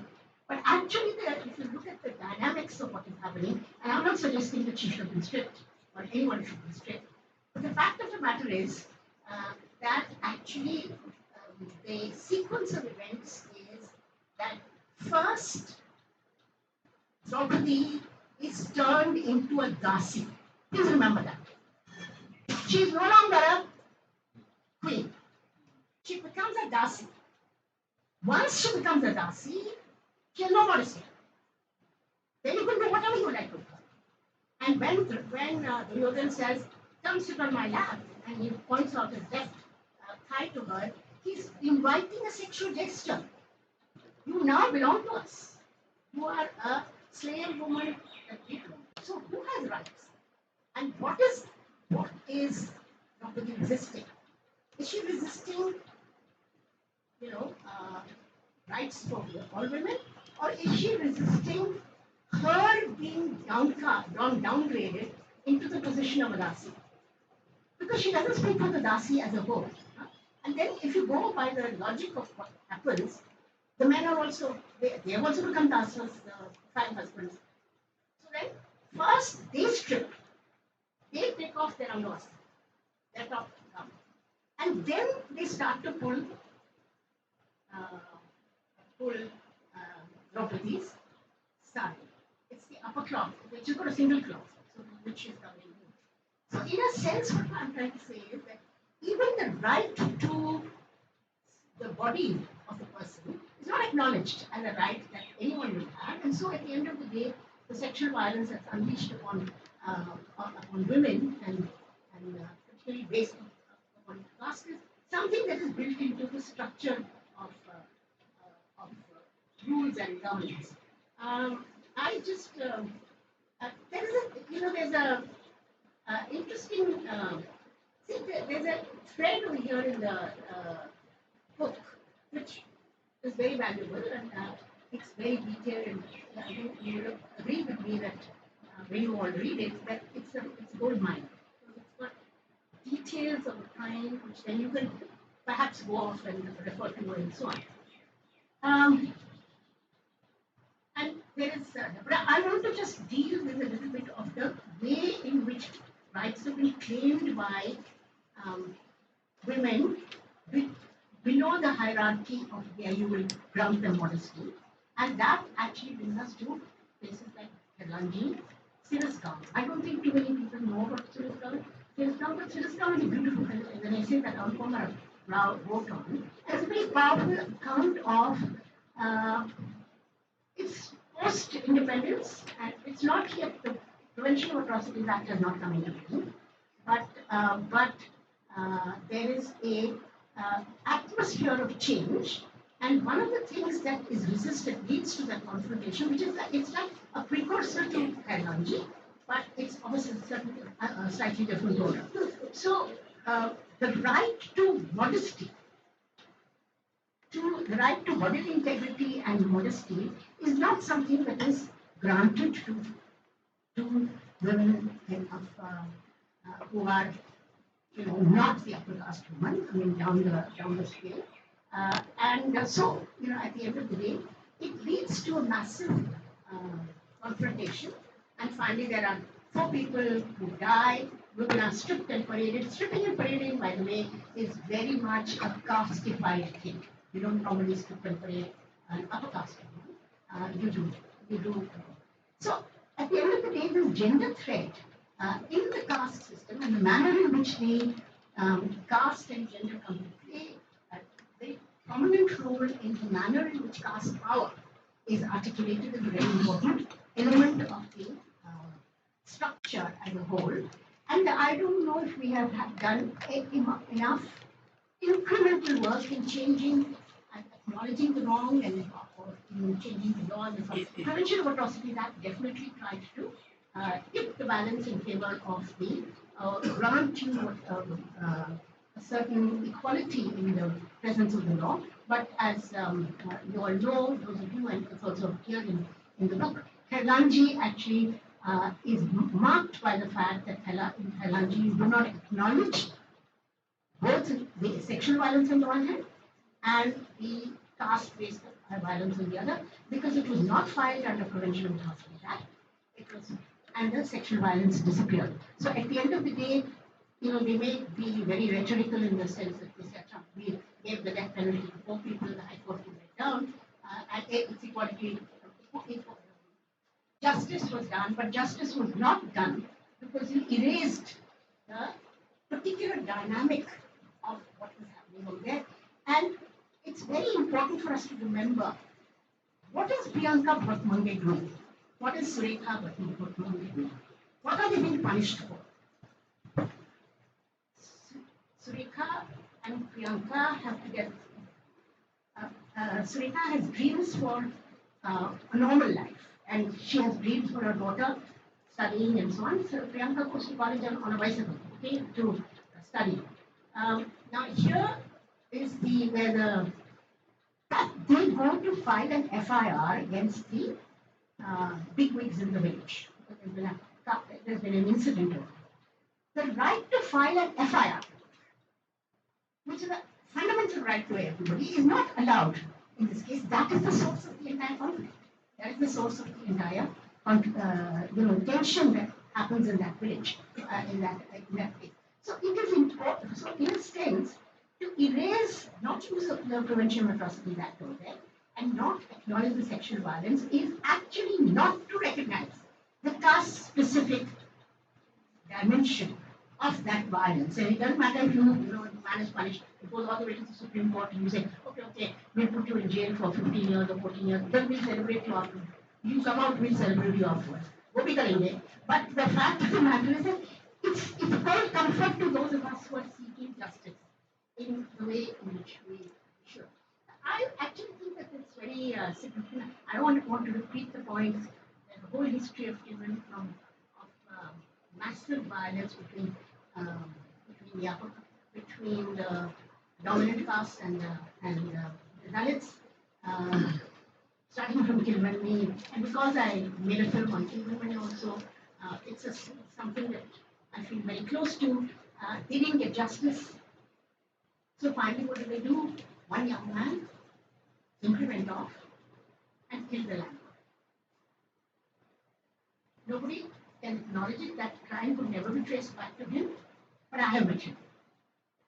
So what will you get? If you don't get justice from the courts, you will get private justice. You will get equal. I'm finished. Vigilante. I wouldn't even call it vigilante. Because in this case, it's not vigilante. Vigilante justice. It's vigilante justice. I will use vigilante justice for the other guys. I will not use it for the guys. Okay, politically, I will not use it for the not actually, it is where justice has failed you. So I complete the job. What else to do? Justice must be done. Driving them to the point. Yeah, you're driving them to the point. So one quick one, I put my only little regret about this book is there's a lot of violence based on marriage and reproduction. And upper caste women, they were quote unquote Dalit men or lower caste men, incredible amounts of violence. You are killing them off. Everybody knows every 2 days there is an item, there's Kaushalya in Tamil Nadu, there's, there's across, it's not even a phenomenon from here. Starting from Nachipuram, you have a whole series of these things. Right to choice, which you would think a post-constitution, post-into law, sabko choice hai. It has been legislated. Ambedkar has given you that legislation. What is happening on the ground? And on the ground, you are punishing both the woman who makes that choice and you are punishing the man who is her partner at that moment. So my complaint is don't erase that. Don't erase that in our understanding. I also say, for instance, that we are a very inhumane society. We will go on giving barbaric punishments. We will punish our girls simply for making choice. We will ever accept movement against death penalty in India because the biggest inflictors of death penalty or violence in India is based around caste. So to kill the boy, kill that poor boy who becomes her partner, he also gets killed, he also gets incarcerated, and the girl also gets incarcerated. So at the end of the day, I think marriage and reproduction is at the heart of reproducing the caste system. We haven't been able to make a dent in that. So we have something in our neighborhood, that Institute of Mass Communication or whatever it was, there was that, and there was that famous case of that girl who was in love with a, she was a Brahmin girl and she was in love with a caste boy. It was between the Vajralokhan. Still. But they call her back and they say, your mother is ill, she comes back home. She disappears, she dies. We don't know how, mysteriously. But then they discover a letter that's written. And in the letter, the father has said to her, what constitution, obviously the girl has written and saying that our constitution permits us. Okay? And he said, what constitution are you talking about? I'm talking about a constitution that goes back to 2000 years. So he'll be working money. What are you going to do in that situation? Okay? So at the end of the day, long, painful struggles still to be done.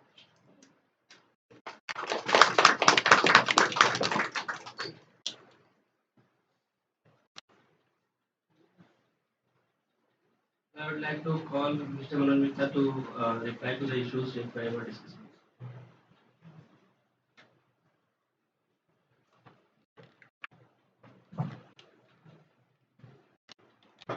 I'm really grateful to the two discussants for reading the book so deeply and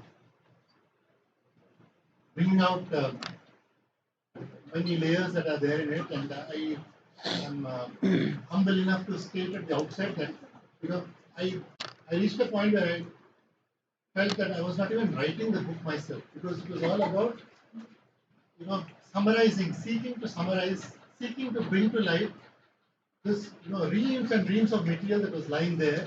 So when I summarized it, there were certain layers that I might have left out, and even when the editing was going on, there were so many layers I kept discovering, and every time I read, I discover new layers. In those debates that were fought. So it's in that spirit that I'm responding to some of the points that were made. I will take up, since there was a reference to Bhadrlok concept just now by both of them. So I want to say that, for instance, there was a whole chapter on the interplay between varna and caste. How different caste groups were seeking through these, the British provided mechanisms, courts, to be recognized as belonging to a certain aspirational varna. So among them were, this is related to the fact that in the medieval period, somewhere, there's evidence, historical evidence through that famous Shivaji story of Brahmins taking the position that you know uh, Kshatriyas don't exist anymore in Kali Yuga. So they were all exterminated By the by Brahmins. Parshurama under that Puranic legend. So when somebody like Shivaji, who by all standards was fit to be called Kshatriya, because there was no lawyer, there was no warrior greater than him, there was no administrator who was as respected as him in his time. For the way he put together various communities, he even had Muslim generals in his army and so on and so forth. So he was somebody who was very far-sighted, visionary, and yet when it came to the question of being conferred the status of Chhatrapati, Brahmins from his kingdom pushed back. They said, no, you can't be. So a man as great as him had to resort to a certain myth, a certain fiction he had to concoct that with the help of a Brahmin from Varanasi, that he was a descendant of Rajputs from Rajasthan. He was a descendant of Mewar. He was a descendant of Rana Pratap. This is the kind of story he had to fabricate in order to be accepted as a Chhatrapati. So it was not at all as some people say in defense of caste, that if you have the attributes of a certain varna, you will automatically get that varna status. In reality, you have a counter example like Shivaji being denied that status. In reality, there is no evidence of any mechanism provided by our scriptures for putting you in a varna that fits your aptitude. So, okay, if you are born in a lower caste but you have aptitude for scholarly work, there's no mechanism recognized by any scripture to upgrade your status to Brahmin or anything of that sort. So these are all rhetorical devices to defend an indefensible system. So when it comes to a term like Bhadralok, for instance, why I was struck by the suggestion that I interpreted or I construed it as an upper caste category, I thought it was very contrary to a whole chapter I have done where I detail the struggles made by Kayastha caste to be conferred the status of Kshatriya. They want, yeah, in Bengal, as it happens, they were content. I mean, they produced giants like Vivekananda, after who the road leading to this school is named. They had produced giants like, say, Subhash Chandra Bose and all that. But they were content with the status of Shudra that was given to Kayasthas in Bengal because they did have certain attributes. There were certain objective criteria which these courts had evolved. Suppose, in a given caste, it is all right for girls to be married post-puberty. Then the courts of the colonial period, when they were confronted with this question of conferring Varna status or of determining Varna status, they would say, you're obviously not a Brahmin. If it is a girl if a girl can marry post-puberty, then you have to be a non-Brahmin. You have to be a Shudra because only in that community will. So when Kayasthas accepted these realities, they said, yeah, we have a certain flexibility. So they didn't mind being given the status, the admittedly lower status of Shudras, and they were nevertheless very much an elite section of that community. They were undoubtedly a part of the Bhadralok category, an integral part of it. So I did recognize it. I mean, that's why I remember offhand that I did translate Bhadralok as refined folks. I mean, even that is just a loose translation. But never did I imagine that it was meant only for upper caste. And that's far from my mind. I doubt if I characterized it so. But I do grant But when it comes to preface, I do not, the book I wrote was neither, this is how it has turned out. It is neither an academic book, nor is it what they call a trade book, meant for popular consumption alone. This is what they call a crossover book. So whatever I felt I could, adopt from each of those two categories, whatever helped me do my storytelling, which is what I essentially come from. I'm not a scholar, I'm a kathavachak, a storyteller. That's the tradition of journalism, where you let facts speak for themselves and leave, inferences, theorizing, modeling, and all to, scholars who are better equipped than me to do that, right? So I was very fascinated and I was very taken up with this challenge. I was content with the challenge of just bringing to life these untold stories, right? So now, in that, there is no attempt in my preface of summarizing each of the chapters. There is no such attempt at all. I don't say, okay, chapter 1 says this, chapter 2 says this, chapter 3 says this. Had I done that, I would have, for instance, brought out the fact that, for instance, when the constitution was being drafted, when this question of freedom of religion came, very fascinating thing. It took women, it took a couple of women to, push back very tenaciously. Uh, Hansa Mehta and Rajkumari Amrit Kaur to say, listen, when you talk about freedom of religion for Hindus, it has certain very dangerous connotations for women and for lower castes. So you have to keep that in mind. So don't just valorize religious practices, because if you just say religious practices in a very unquestioning way, then they would say, and as many people in the Constituent Assembly themselves are capable of claiming, that look, this equality, these notions of bringing together all these people in a temple, these are all contrary to our religious practices. These are all temples of great antiquity. How can you now tamper with a long tradition of certain people being considered polluting? This is our religious practice. So they were very mindful of that. So they were very keen on that provision of freedom of religion being interpreted in a certain way. And then it doesn't end with that.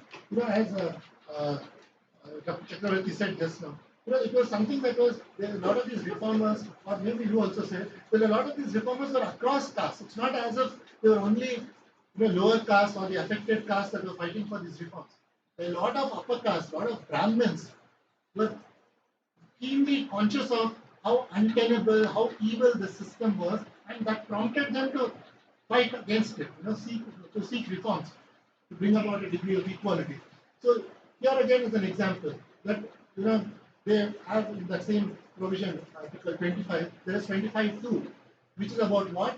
Which is about a provision which says something very, very unusual, very bizarre, but it's very telling. It's a telltale clause. What is it? What does it say? 25(2) says that when it comes to temples, all Hindus should be allowed to enter them. Now, in the normal course, you would think that's a non sequitur. You would take it for granted. Mosque would be open to all Muslims. Would you have to specify that? That too in a constitutional provision? Would you have to specify that a church has to be open to all Christians? I mean, that's something that you take for granted, right? But when it came to Hindus, why did our founding fathers have to introduce a provision which says that it shall be open to all Hindus without any, irrespective of their caste? Why did they have to say that? And it was not the doing of Ambedkar, who was the chairman of the drafting committee, all right. These are all, the substance of many of these provisions arose from the debates, from what was accepted, the consensus within all the members. So this was something that was introduced at the instance of somebody who is otherwise considered to be a right-wing leader, but is K. Munshi. He was the one, despite being a Brahmin, he was the one who said, look, we need to specify that not all Hindus, are allowed, so we need to specify that all Hindus, irrespective of caste, will be allowed. And then that was refined further by Durgabai, who later became Durgabai Deshmukh.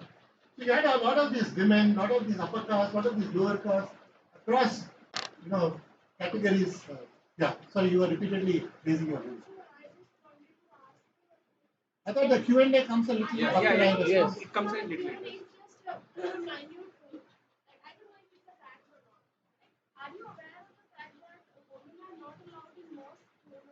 Women are not allowed? in mosques. Because I was not allowed as a woman. Because I was a woman, not because I was a Hindu woman, but because I was a woman. So Well, know I grant that there are restrictions of that not nature. restriction, it's Yeah. strictly prohibited.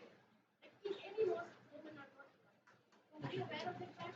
Well, I've been to certain Muslim places of worship, for instance, in Srinagar, where this Hazrat Bal is there. There's one enclosure for men and there's one enclosure for We women. are not talking about exceptions, right?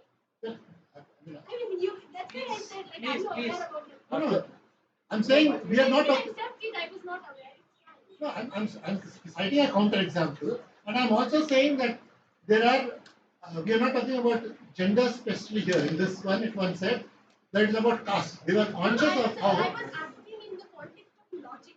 Yeah. Because when you are taking all the religious spaces or all the comparative analysis of a religious Okay. space, why is this so and why See, is not so? I- So I'm also asking for a logic. Why I- is this so? I It's not a welcome. different social I variable, welcome which is that. the gender. I welcome your critique of the No, decision. it's No, not. no, That's it's- I'm that's just it. asking for the Please, logic. no, please. Let him finish. Let him speak. I'm just, as a storyteller, telling you the reason why our founding fathers and mothers, who were predominantly belonging to upper caste, why they felt the need to specify. And it was not something that I'm giving you who the the authors of that 25-2 were.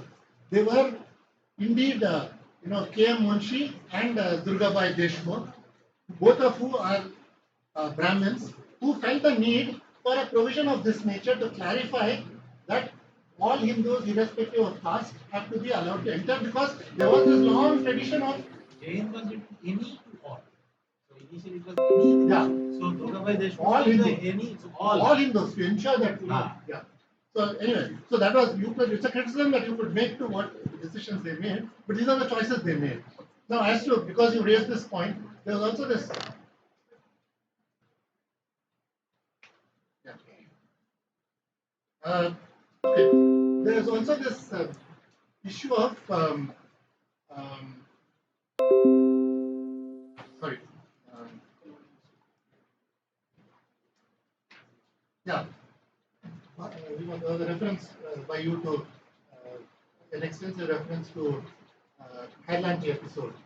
Now, whatever she was suggesting was also borne out by what Bhayalal Bhotmange, the sole survivor of that atrocity, he, despite the convictions awarded by lower courts, even the High Court, he was fighting for justice. In what sense?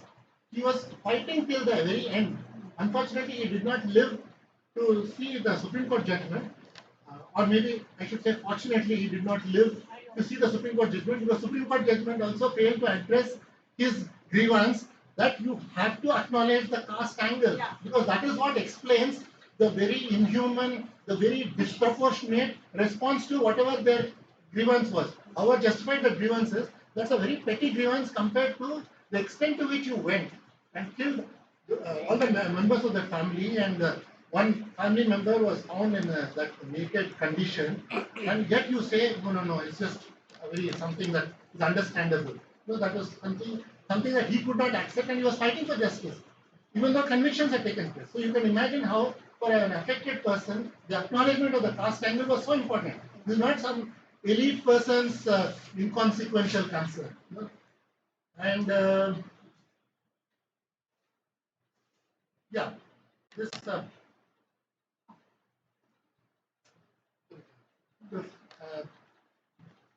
issue of possession.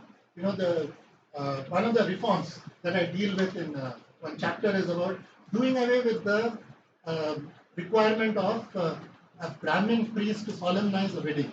So the first such reform was attempted in the previous century, in the 19th century, by Pule, right? So in a form of marriage called Satyashodak form of marriage, where a Brahmin priest was not a necessary condition for the solemnization of the wedding. Now, many decades later, post-independence, in Madras, the same theme is picked up in what is called a Suya Maryada form of marriage, right? So when in 67, after DMK comes to power for the first time, they debate this reform that they bring about to the Hindu Marriage Act to allow Puya Maryada, a form of marriage, where a priest is not required, where the prescribed rituals, because the Hindu Marriage Act clearly says that it is only when you adhere to the whatever are the locally required scriptures, then it's, Hindu marriage is said to have taken place, is deemed to have taken place. Here, there's a radical departure from that, all that.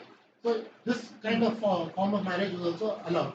So one of the arguments that Annadurai, the author of that reform, makes is, I am making what is central to Hindu marriage, which is the concept of Kanyadan, optional.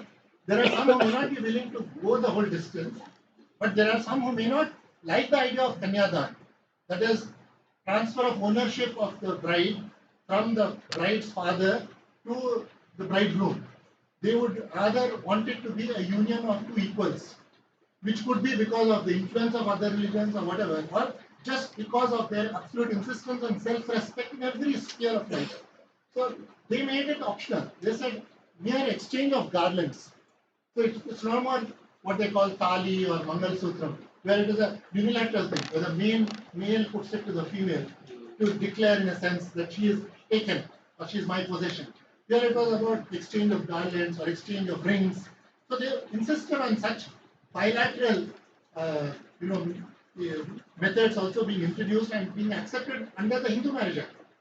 It's a reform that is made under the Hindu Marriage Act, the constitutionality of which was challenged and it was upheld by the Madras High Court. So I just wanted to make that point. And the paradox. You were asking me why do I use that expression paradox? The paradox I was referring to was that we do believe that there is a dominant belief and a great deal of justification that there is a greater scope for liberty in Hindu fold because there is scope for so many diverse faith systems, so many practices. There's no one doctrine, there's no one book that everybody has to follow, there's no one God and all that, right? So that sheer diversity, that heterogeneity was something that made a lot of authorities, experts claim that there is a great deal of liberty. But when it comes to equality, there are lots of problems. So that was the paradox that I'm pointing out. And that this paradox comes through in these debates also because the liberal Hindus interpret scriptures in a certain sense.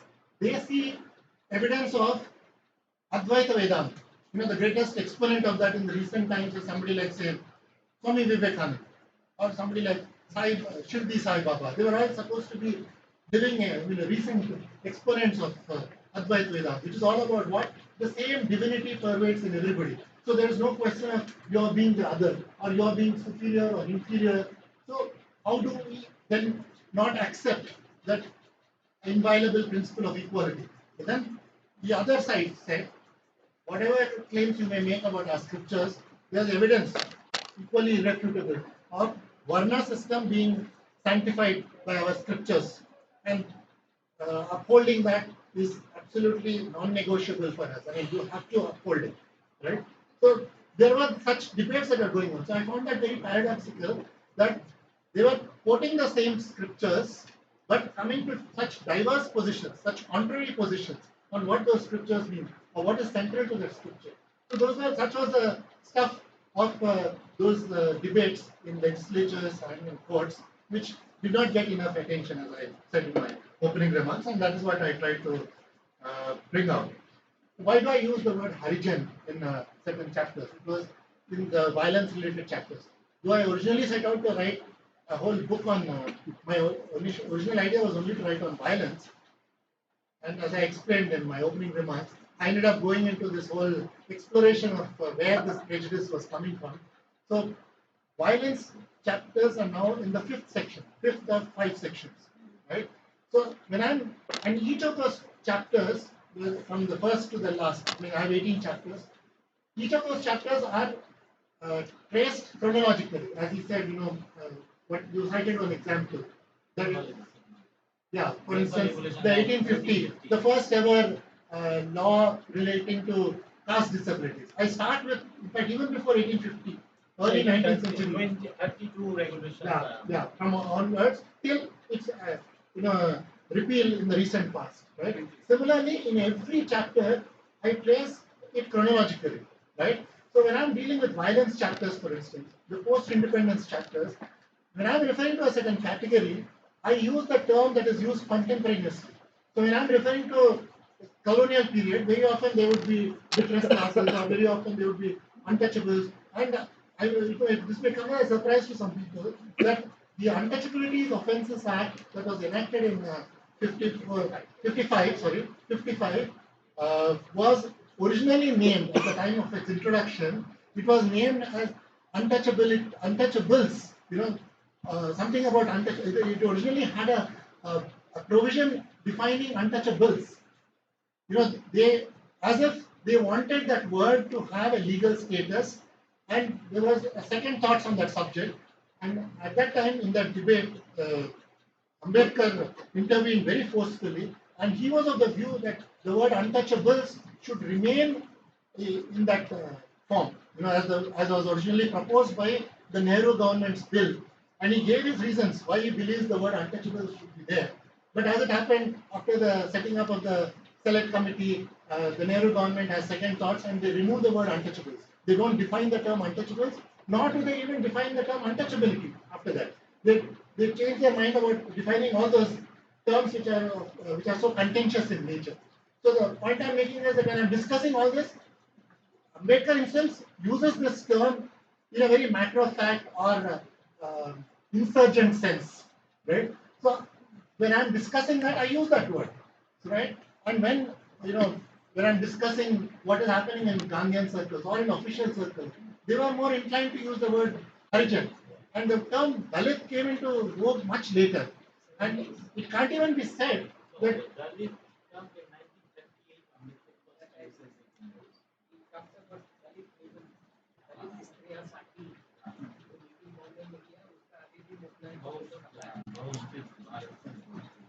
So anyway, so it is as when it becomes the term that gains currency, then increasingly that's the term used in courts, that's the term used in newspaper reports, and whatever political discourse that takes place around it. So when Belchi took place, which is such a famous episode, the word Dalit was not in use at all.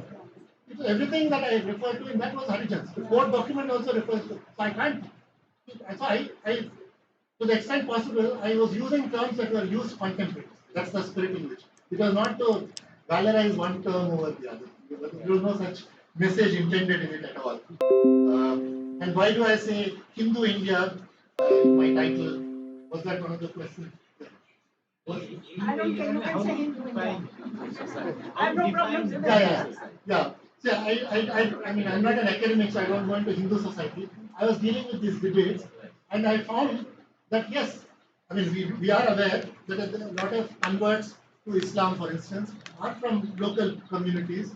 So it is said that the bulk of Muslims are Pasmandas, are lower caste, right?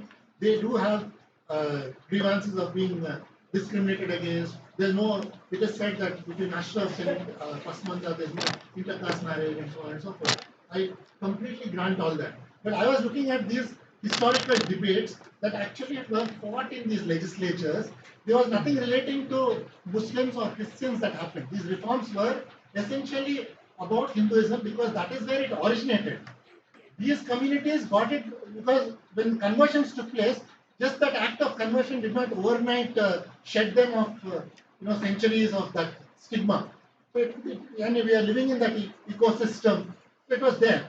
But these battles that were fought in legislatures and courts, that decided the scope of the book. And I could see that even when they don't use the term, for instance, the first untouchability related law that was passed by the Rajaji government in 1938, when Indians finally under the 1935 Act formed governments in provinces, where right up to the top, that is the chief prime minister as they was called, was an Indian, right?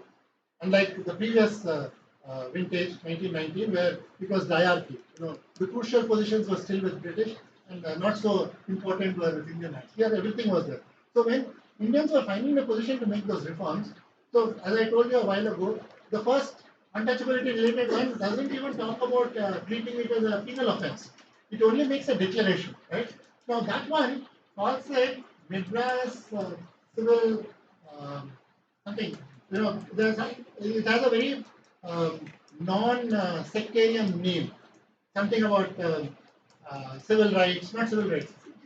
Yeah. Disabilities removal act. Yeah, something like that. There's no mention of caste in it. There's no mention of religion at all. But when you see the debates, or when you see even the statement of objects and reasons, which is part of that legislation, it makes it very clear that this is a problem that is essentially among Hindus.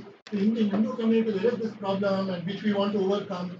So everywhere that this being a Hindu, primarily a Hindu issue, keeps coming up. So that's the spirit in which I deal with it. And so maybe one last point. Yeah. Colonials. As your assessment of the colonials. Yeah. As I said, um, it's a. Let's say when you use the word assessment, I shrink because I approach it as a storyteller. So I don't come to you with a theory of my own and right. So what I do see is a pattern that there was a certain willingness, say in the time of 1829, the Sati legislation, where you had somebody like Bentinck saying, "I give no quarter to those orthodox elements who say, it's part of our tradition, part of our religion. How can you?" They said, "No, for me, it's a crime. That's how I see it, and I'm going to treat it as culpable homicide, and in an aggravated form, I even go to the extent of awarding death penalty to it, right?" But later, in mid 80s onward, sorry, 1850s onward, subsequent to the revolt of 1857, there is this dilution. There is greater deference, greater accommodation of Hindu sentiments and all that, right? And that's really set the trend for a whole lot of other. So it's only where there is, to the extent there is consensus, to that extent we will support that. So that was the attitude there too. It's a very instrumental attitude. Some nationalist historians and thinkers called it a divide and rule. And I would say that, it's not necessarily homogeneous or a monolithic setup, the colonial rule. It's not like the way Shashi Tharoor has famously in his recent book portrayed it. It's there for economic exploitation and impoverishment of India. All that is surely the effect of the prolonged colonial rule. But was it all black? Were there no grey shades? But did they also not do certain good things which made people like Ambedkar say that you will not leave the country till you ensure that there are certain fair systems in place and so on and so forth. So why did he feel so? Why did he argue so? Because he saw their track record. So there were those grey shades. So you had, I'll give one small example. The very example she cited of breast cloth controversy. In that, the king of Travancore, the Diwan of Travancore, Madhav Rao, and the resident of Travancore, British resident. Travancore was part of the Madras Presidency, one of the subsidiary states of Madras Presidency, right? So the resident would report to the governor in Madras. Now, as it happened, these three were all in one camp on the question of preserving the prerogative, the exclusive right of upper caste to use shoulder cloth, because shoulder cloth is a caste marker for them. So you can, if you want, use jackets, or you can use the stitch cloth. So which they protested. They said, look, that doesn't come easy to us with stitching and all. We're talking about 19th century. It was not easy for them. No, we want what they have. Yeah, we want.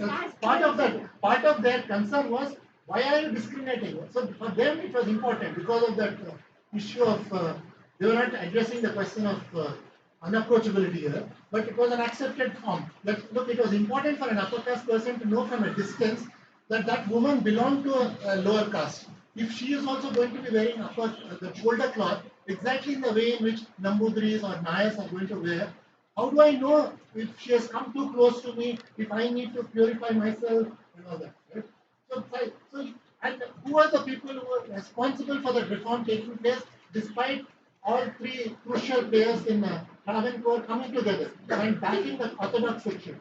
Who was it that who forced the Travancore government to do away with that restriction? It was who? Any guesses? It was a British administrator. Who?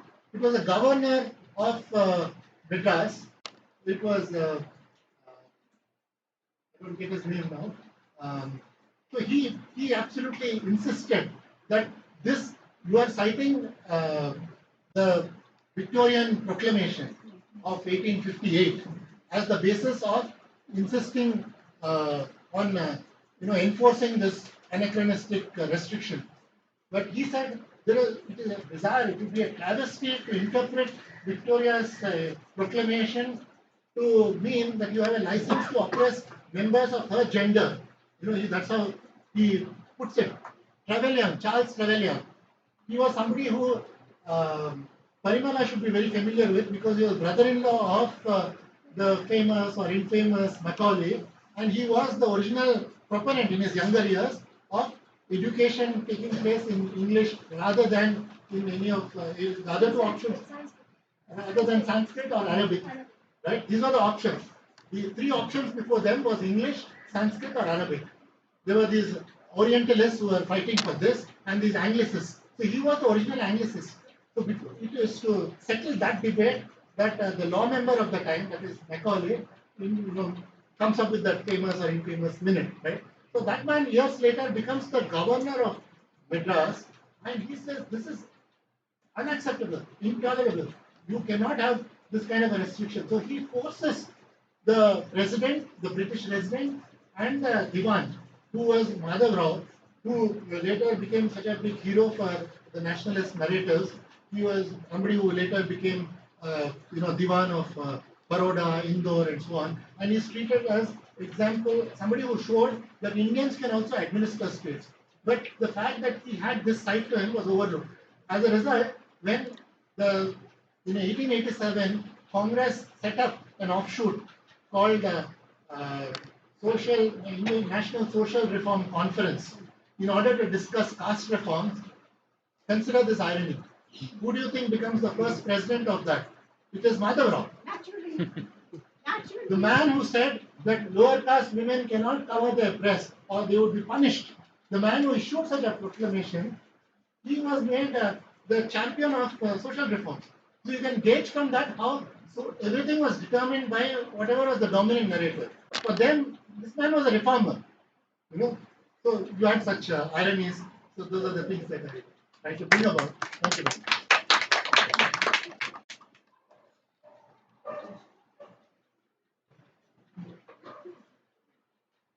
Now, the audiences can ask the questions, but due to paucity of time, we can only take 3 to 4 questions. And please keep your questions very crisp and to the point. Please refrain from making longer statements. Okay.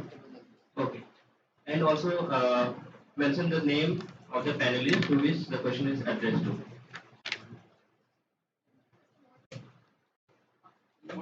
Moderate. Okay. Okay, sir. You can or can Yeah. No, it's fine, I think. Yeah. Loud. no. My question is addressed to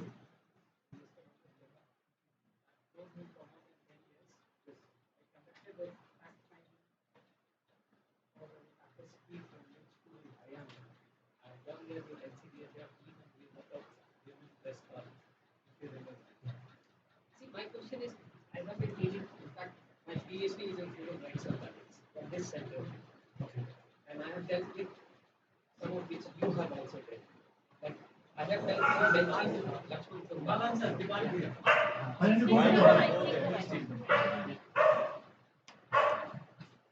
See, I was telling that my PhD is on human rights of Dalits, and I have covered the period from 1977 to 1997. So that is practically from Belchi to Lakshman Kurba. Okay, some of you you have also dealt with. See, my question is what I'll start from where she left, that we have a long and painful way to go for justice. So my question is in that context, if you remember just 2-3 days ago, in the state of Uttar Pradesh, uh, a court has given justice after 42 years. You know, a case was registered in 1981 in which 11 Dalits were killed. And now only one accused person surviving. He has been given the life imprisonment. He is 90-year-old. And it has taken 42 years. See, one of the reasons why I did not write a book on my PhD thesis was that it is still pending in Supreme Court. So I'm thinking that Lakshman Purbate case, is pending in, since last 10 years it is pending in Supreme Court. Okay. The High Court, Patna High Court acquitted all the accused people. So on some particular day I thought if it takes another 40 years for Supreme Court to give justice, will I write a book after 40 years? So I have given that idea and now I'm writing, I've already approached a publisher to publish my book. But my question is, in a country where you have the statue of Manu in the High Court at Jaipur, do you expect justice? Because there is a long history. If you remember, Manu Smriti was translated from Sanskrit into English during the British colonial period to help the local judiciary to impart justice according to Manu Smriti. So I'm still wondering, with the modern constitution and law and judiciary, we are still somewhere following the old Brahmanical tradition. So how do you see the path ahead for seeking justice in this country? Thank you.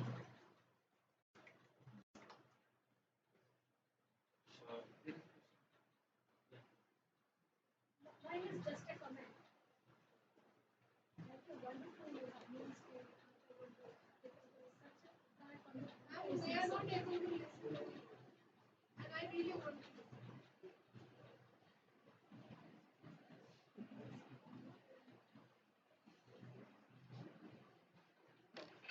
Thank you for writing such a wonderful book based on archival sources. I am, as a historian, very concerned with this because there is such a consistent attack on the archives as colonial archives. Some of the students even oppose why should we use a colonial archive? Because it is uncomfortable truth. The kind of attack that we have seen from the far left and more postmodern and all kinds of ideological groups that are attacked being archival sources. So it's such a wonderful, such a fresh of breath. And also, I would like to draw your attention to something, how do we evaluate colonial? As you said, it is not monolithic. It's absolutely correct. But also the way history has been written in the past 20, 30 years also needs to be questioned very much. Why do we keep attacking Macaulay? Because he was the first person who defended the right of a Dalit to study in a school or a college. Because he was the first person to give a job to a Dalit. We just ignored that. Macaulay wrote 42 education minutes. We simply ignore that and we keep on attacking Macaulay. And why do we praise, for example, someone like Mount Stuart Elphinstone, who was the person who strengthened the caste system in Maharashtra? Who actually directly, it's not even just like some kind of a policy was enacted and then it led to the strengthening of the caste system. No, he insisted on strengthening the caste panchayats, the Chitpawan panchayats. The results of which Professor Uma Chakravarti has studied and I have studied, So we eulogize the people who were supportive of oppression and we attack as, the colonialists, imperialists and God knows what sorts of, the wordings we come up with, terminologies we come up with, the people who gave rights to the oppressed people. So this is just, I wanted to draw your attention.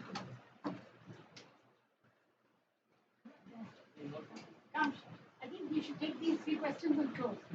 Why is the time? Good. Yeah.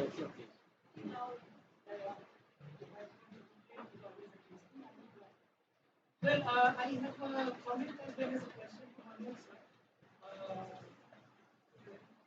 I am from Benchi. Since I mentioned that's my blog, and there is a village called Vidanpura where I belong to. So, my question, your presentation was very good. Argument is whatever you have made it, and since I have not read the book, it was not a very good read. But why do you need to say consistently, like you made this statement almost 3 4 times, that it's not that only Dalits or other reformers who are working, Brahmins were also working, and you name them consistently. They Durgabai Deshmukh was Brahmin, others were Brahmin, others were Brahmin. They, let's not forget, they were working, let's not forget the Brahmins. Why does it operate in our mind that let's not forget that Brahmins are working for them? Question. So you have written a good book, which I think it must be appreciated. This is my very simple question. Why is it in our mind that we have to always get reminded that Brahmins are talking of Dalit rights and all these rights? Yes. I have one last question. I have two questions to Professor Chakravarti. One is with regard to that you have said that this book testifies that nobody is accepting inequality. So I am referring back to your earlier work, Brahminical patriarchy and everything. So I'm just asking. So was this comment that Brahminical patriarchy was established through compliance, and compliance was sought both through coercion and consent? So will you change this position, or do you see that this was only reserved for the early India? And the second is, there is a tendency in sociological literature which sees caste and race as equal, like they both are forms of social stratification. But when it comes to patriarchy, you are saying that there is something specific with Brahminical patriarchy. So, is there something specific with racial patriarchy as well? How would exogamy would seen in racial patriarchy, or do you see that racial patriarchy is similar to other patriarchies apart from the patriarchy?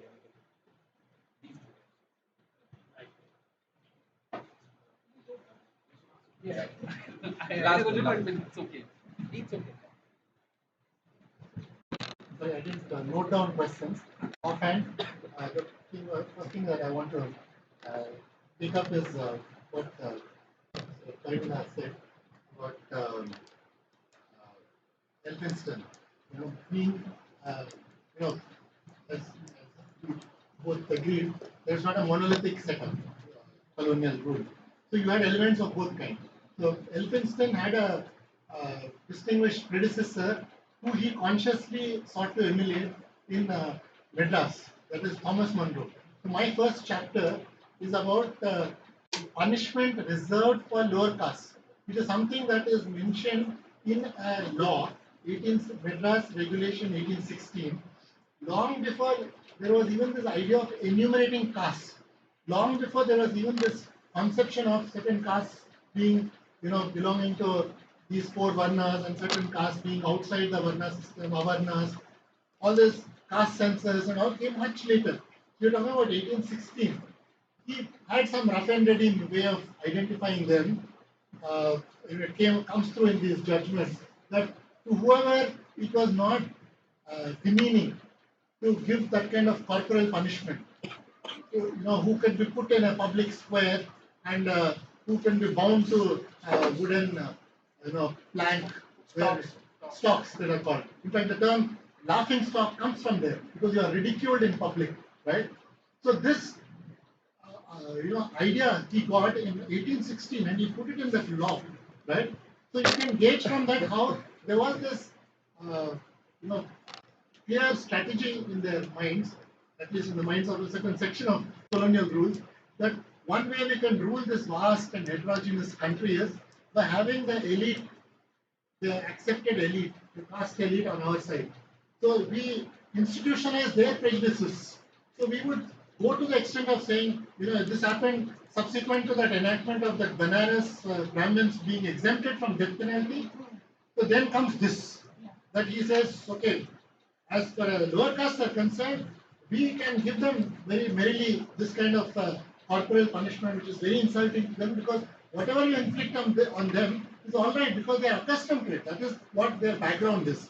So they institutionalize it in this form. even before they fully understood the contours of caste system. So I found that very revealing, and it existed for 100 years, and there was so little awareness of it that when Ambedkar made his famous intervention in 1954 on the Untouchability of Offences Act, he actually makes a mistake there. He actually says that this bill needs this law, 1816 law, is still there in our statute book, and we need to repeal it on a priority basis. He did not know, somebody who was otherwise very thorough in his research and in his understanding, he did not know that in the second decade it was already repealed. And that brings me to this question. It was repealed at the instance of one Narasimha Iyer. So I found that interesting. Here is a very Brahminical measure, and somebody who years later, a century later in this instance, comes up with a very tenacious fight against it, till the colonial administration actually drops that, repeals that enactment. And it is done by one Narasimha. Now, in my book, I appreciate the spirit in which the question of credibility is still there. Yeah. So, it's full of many, many big stories. Do not think that there is any repeated or disproportionate emphasis on somebody being from a certain caste. I do mention it in passing at one or two places that, okay, this is, and in many cases it's evident from their names itself. So I found it interesting, as I did even in the case of that Article 25(2), that it is coming from upper caste members themselves of the Constituent Assembly saying, look, don't use the word Hindu in a very loose sense, because that can have all sorts of implications for several members of our own community. Gone are those days when we allow this Brahminical notions to be passed off as something that is entirely Hindu. Even that could be even said about Hindu, that Vidyasagar's reform of mid 19th century. It was apparently, on the face of it, it says it's a Hindu Widow Remarriage Act, but it is actually, I will be dealing with this in my next volume. It is actually about removing restrictions that were affecting only upper caste, particularly Brahmin women. As far as the vast majority of Hindus are concerned, who I describe in the section title, the impure majority. Shudras are the fourth varna, but they are not 1/4 of the Hindu society. They are the vast majority. The other three varnas, the elite varnas, they are very small in number, right? So their concerns, their priorities, their values would tend to be passed off as that of Hindus per se. So, whereas Hindu Widow Remarriage Act was about only them, because it was something that was forbidden in their circles.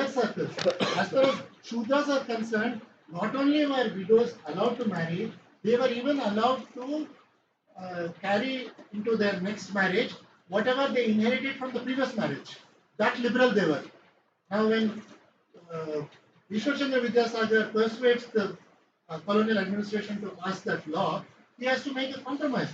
He said that, okay, we will allow widow remarriage with this compromise, that the widow who chooses to remarry, will have to give up whatever she inherited from the previous marriage. Now, this was something that upset the vast majority of Hindus, the Shudras. They said there's no such restriction in us. So this is not a reform legislation for us. This is something that is actually creating a fresh disability. It is taking away an existing right of ours. This is again something that I will be taking up in my next volume. I am talking now about the next volume because what happened was I didn't mean to write this kind of a book on the debates that went back to 2 centuries on different aspects of this prejudice. But as I said, by default, I ended up having no choice but to write this book. And it already, even when I covered a few of the themes, it already became a 600 odd page book. So it was getting unwieldy. So I have many more themes to deal with. And Professor Chakravarti, you'll be happy to know that one of the themes I do intend to take up is about violence engendered by intercaste marriage. So that is something, cases like Kausalya are very much on my mind. There are many other aspects of caste which I hope to take up. Wherever there are this kind of material, legislative and judicial material available, I want that all to be put there, because there is little scope for somebody to say that there's colonial archives or something, because in these legislative debates, who are the people who are participating?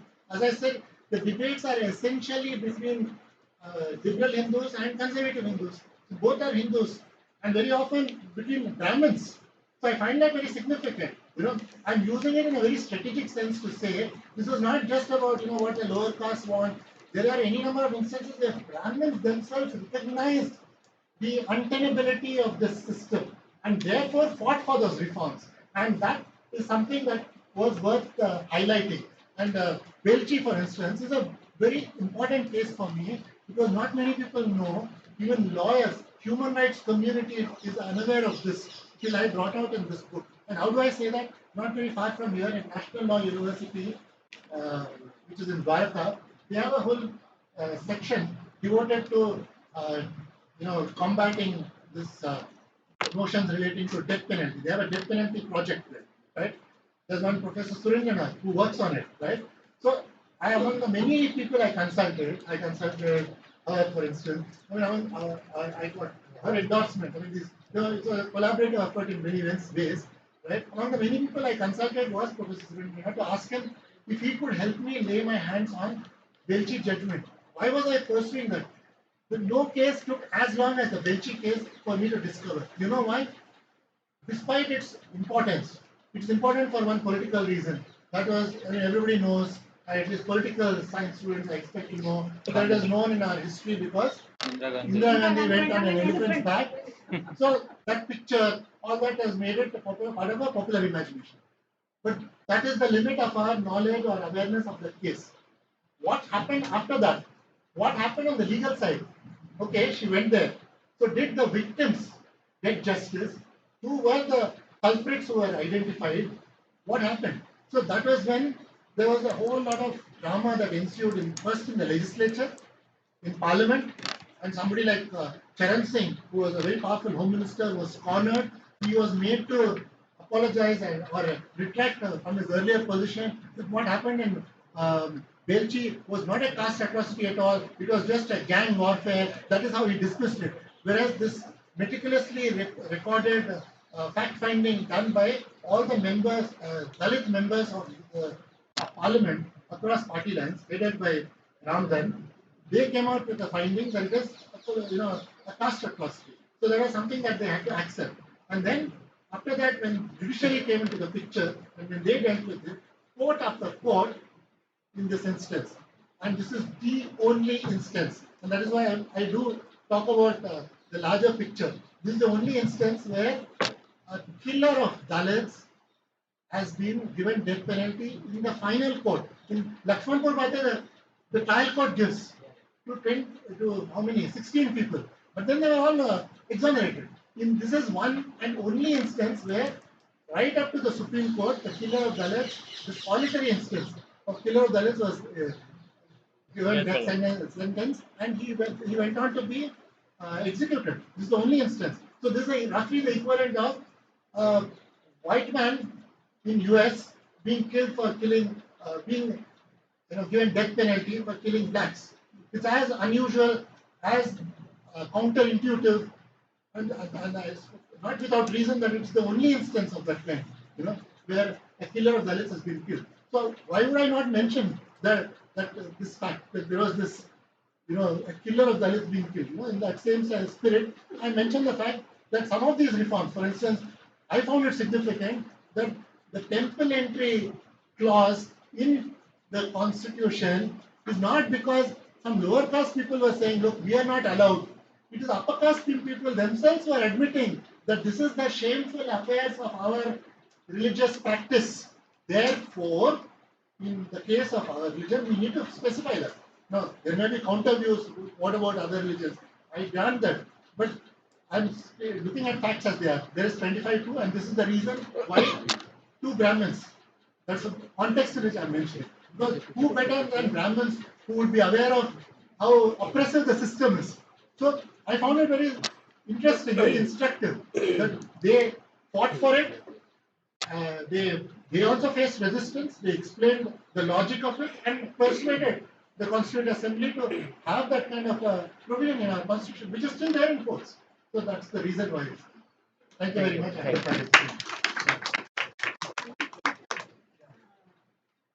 Sorry, did I miss anything? No. take his point. Yeah. I'll be a bit more, what do you call it? What's the word for it? I'll be a little more dramatic about what I'm saying about this. Raman's leaving Not necessarily. no, I know. In some instances. No, but I would look at it as, see, there's a certain strategy that's also operating. Temple entry karate.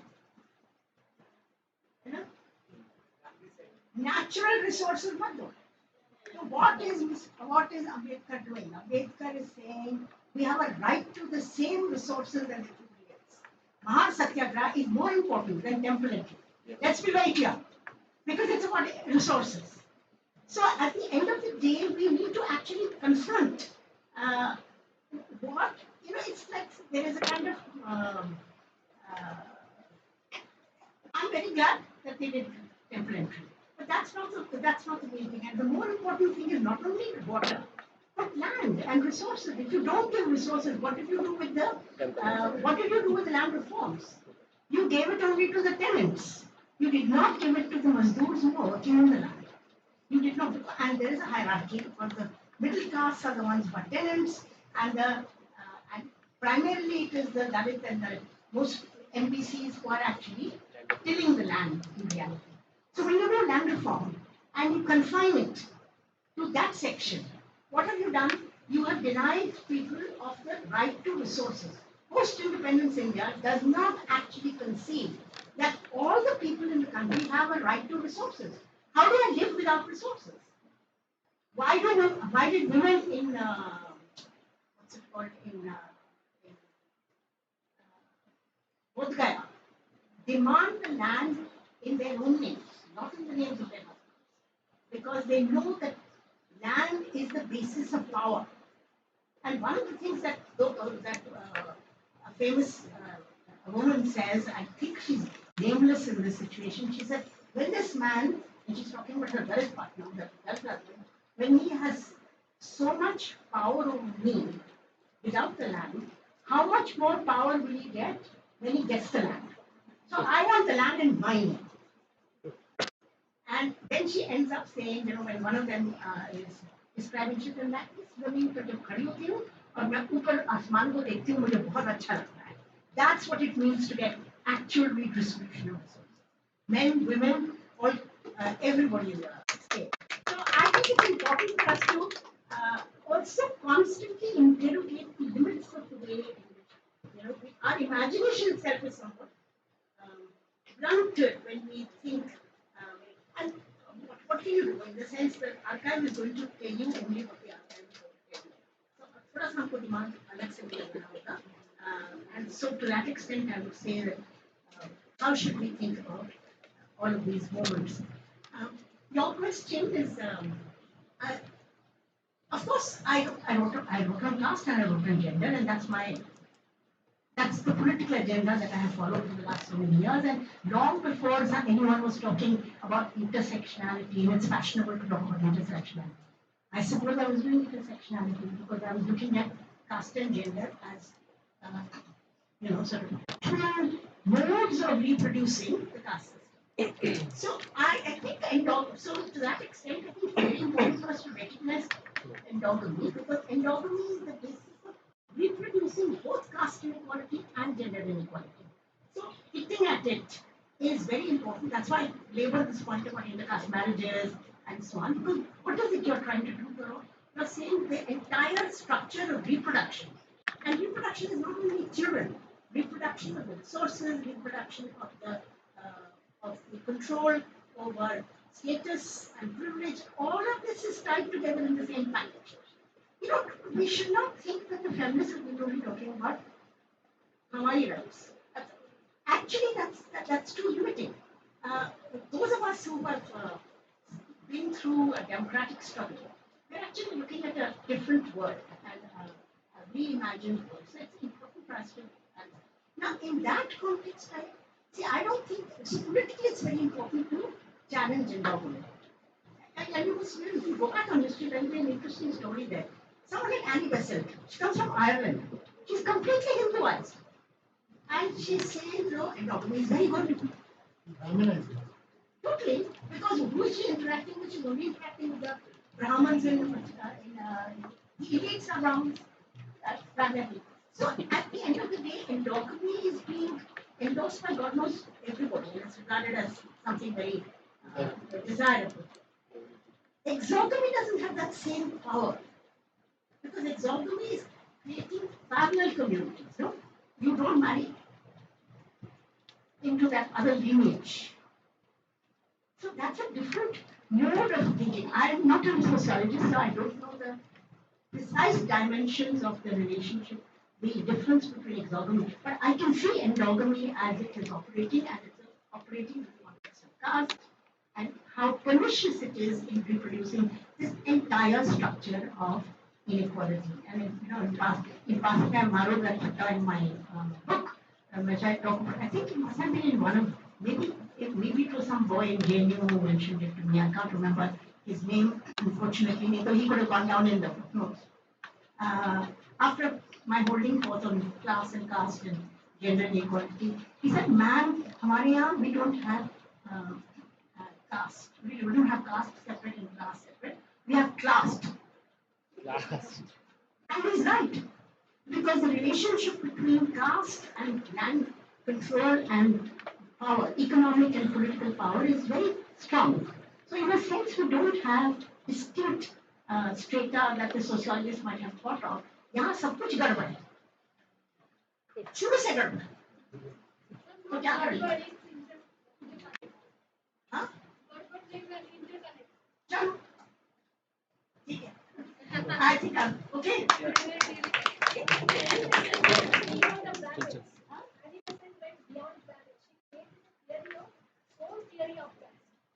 But if they're Brahmin. Yeah, I mean, she is more Brahminical than Brahmin can and Manu says, like, if you do good deeds in this life, you will be born as a Brahmin in the next life. But Ali says, no, you have to take 4 births to become a Brahmin. And she is more important than Pandit Ramabhai. Just 5 minutes. All right. 2 minutes, guys. I think this enriching discussion on the intersection of law and caste is a very timely one. Thanks to all our panelists for enlightening us with their comments. Very congratulations to Mr. Manoj Mitta for this book. We are also very thankful to the Westland Books. We are also very thankful to the Westland Books for their sponsorship. There is a bookstall outside which also gives student discount for those who are interested in buying. We also thank to our audiences, which always study in large numbers. Thank you to all. Now you can go ahead and enjoy tea and samosas, and please consider donating. Okay.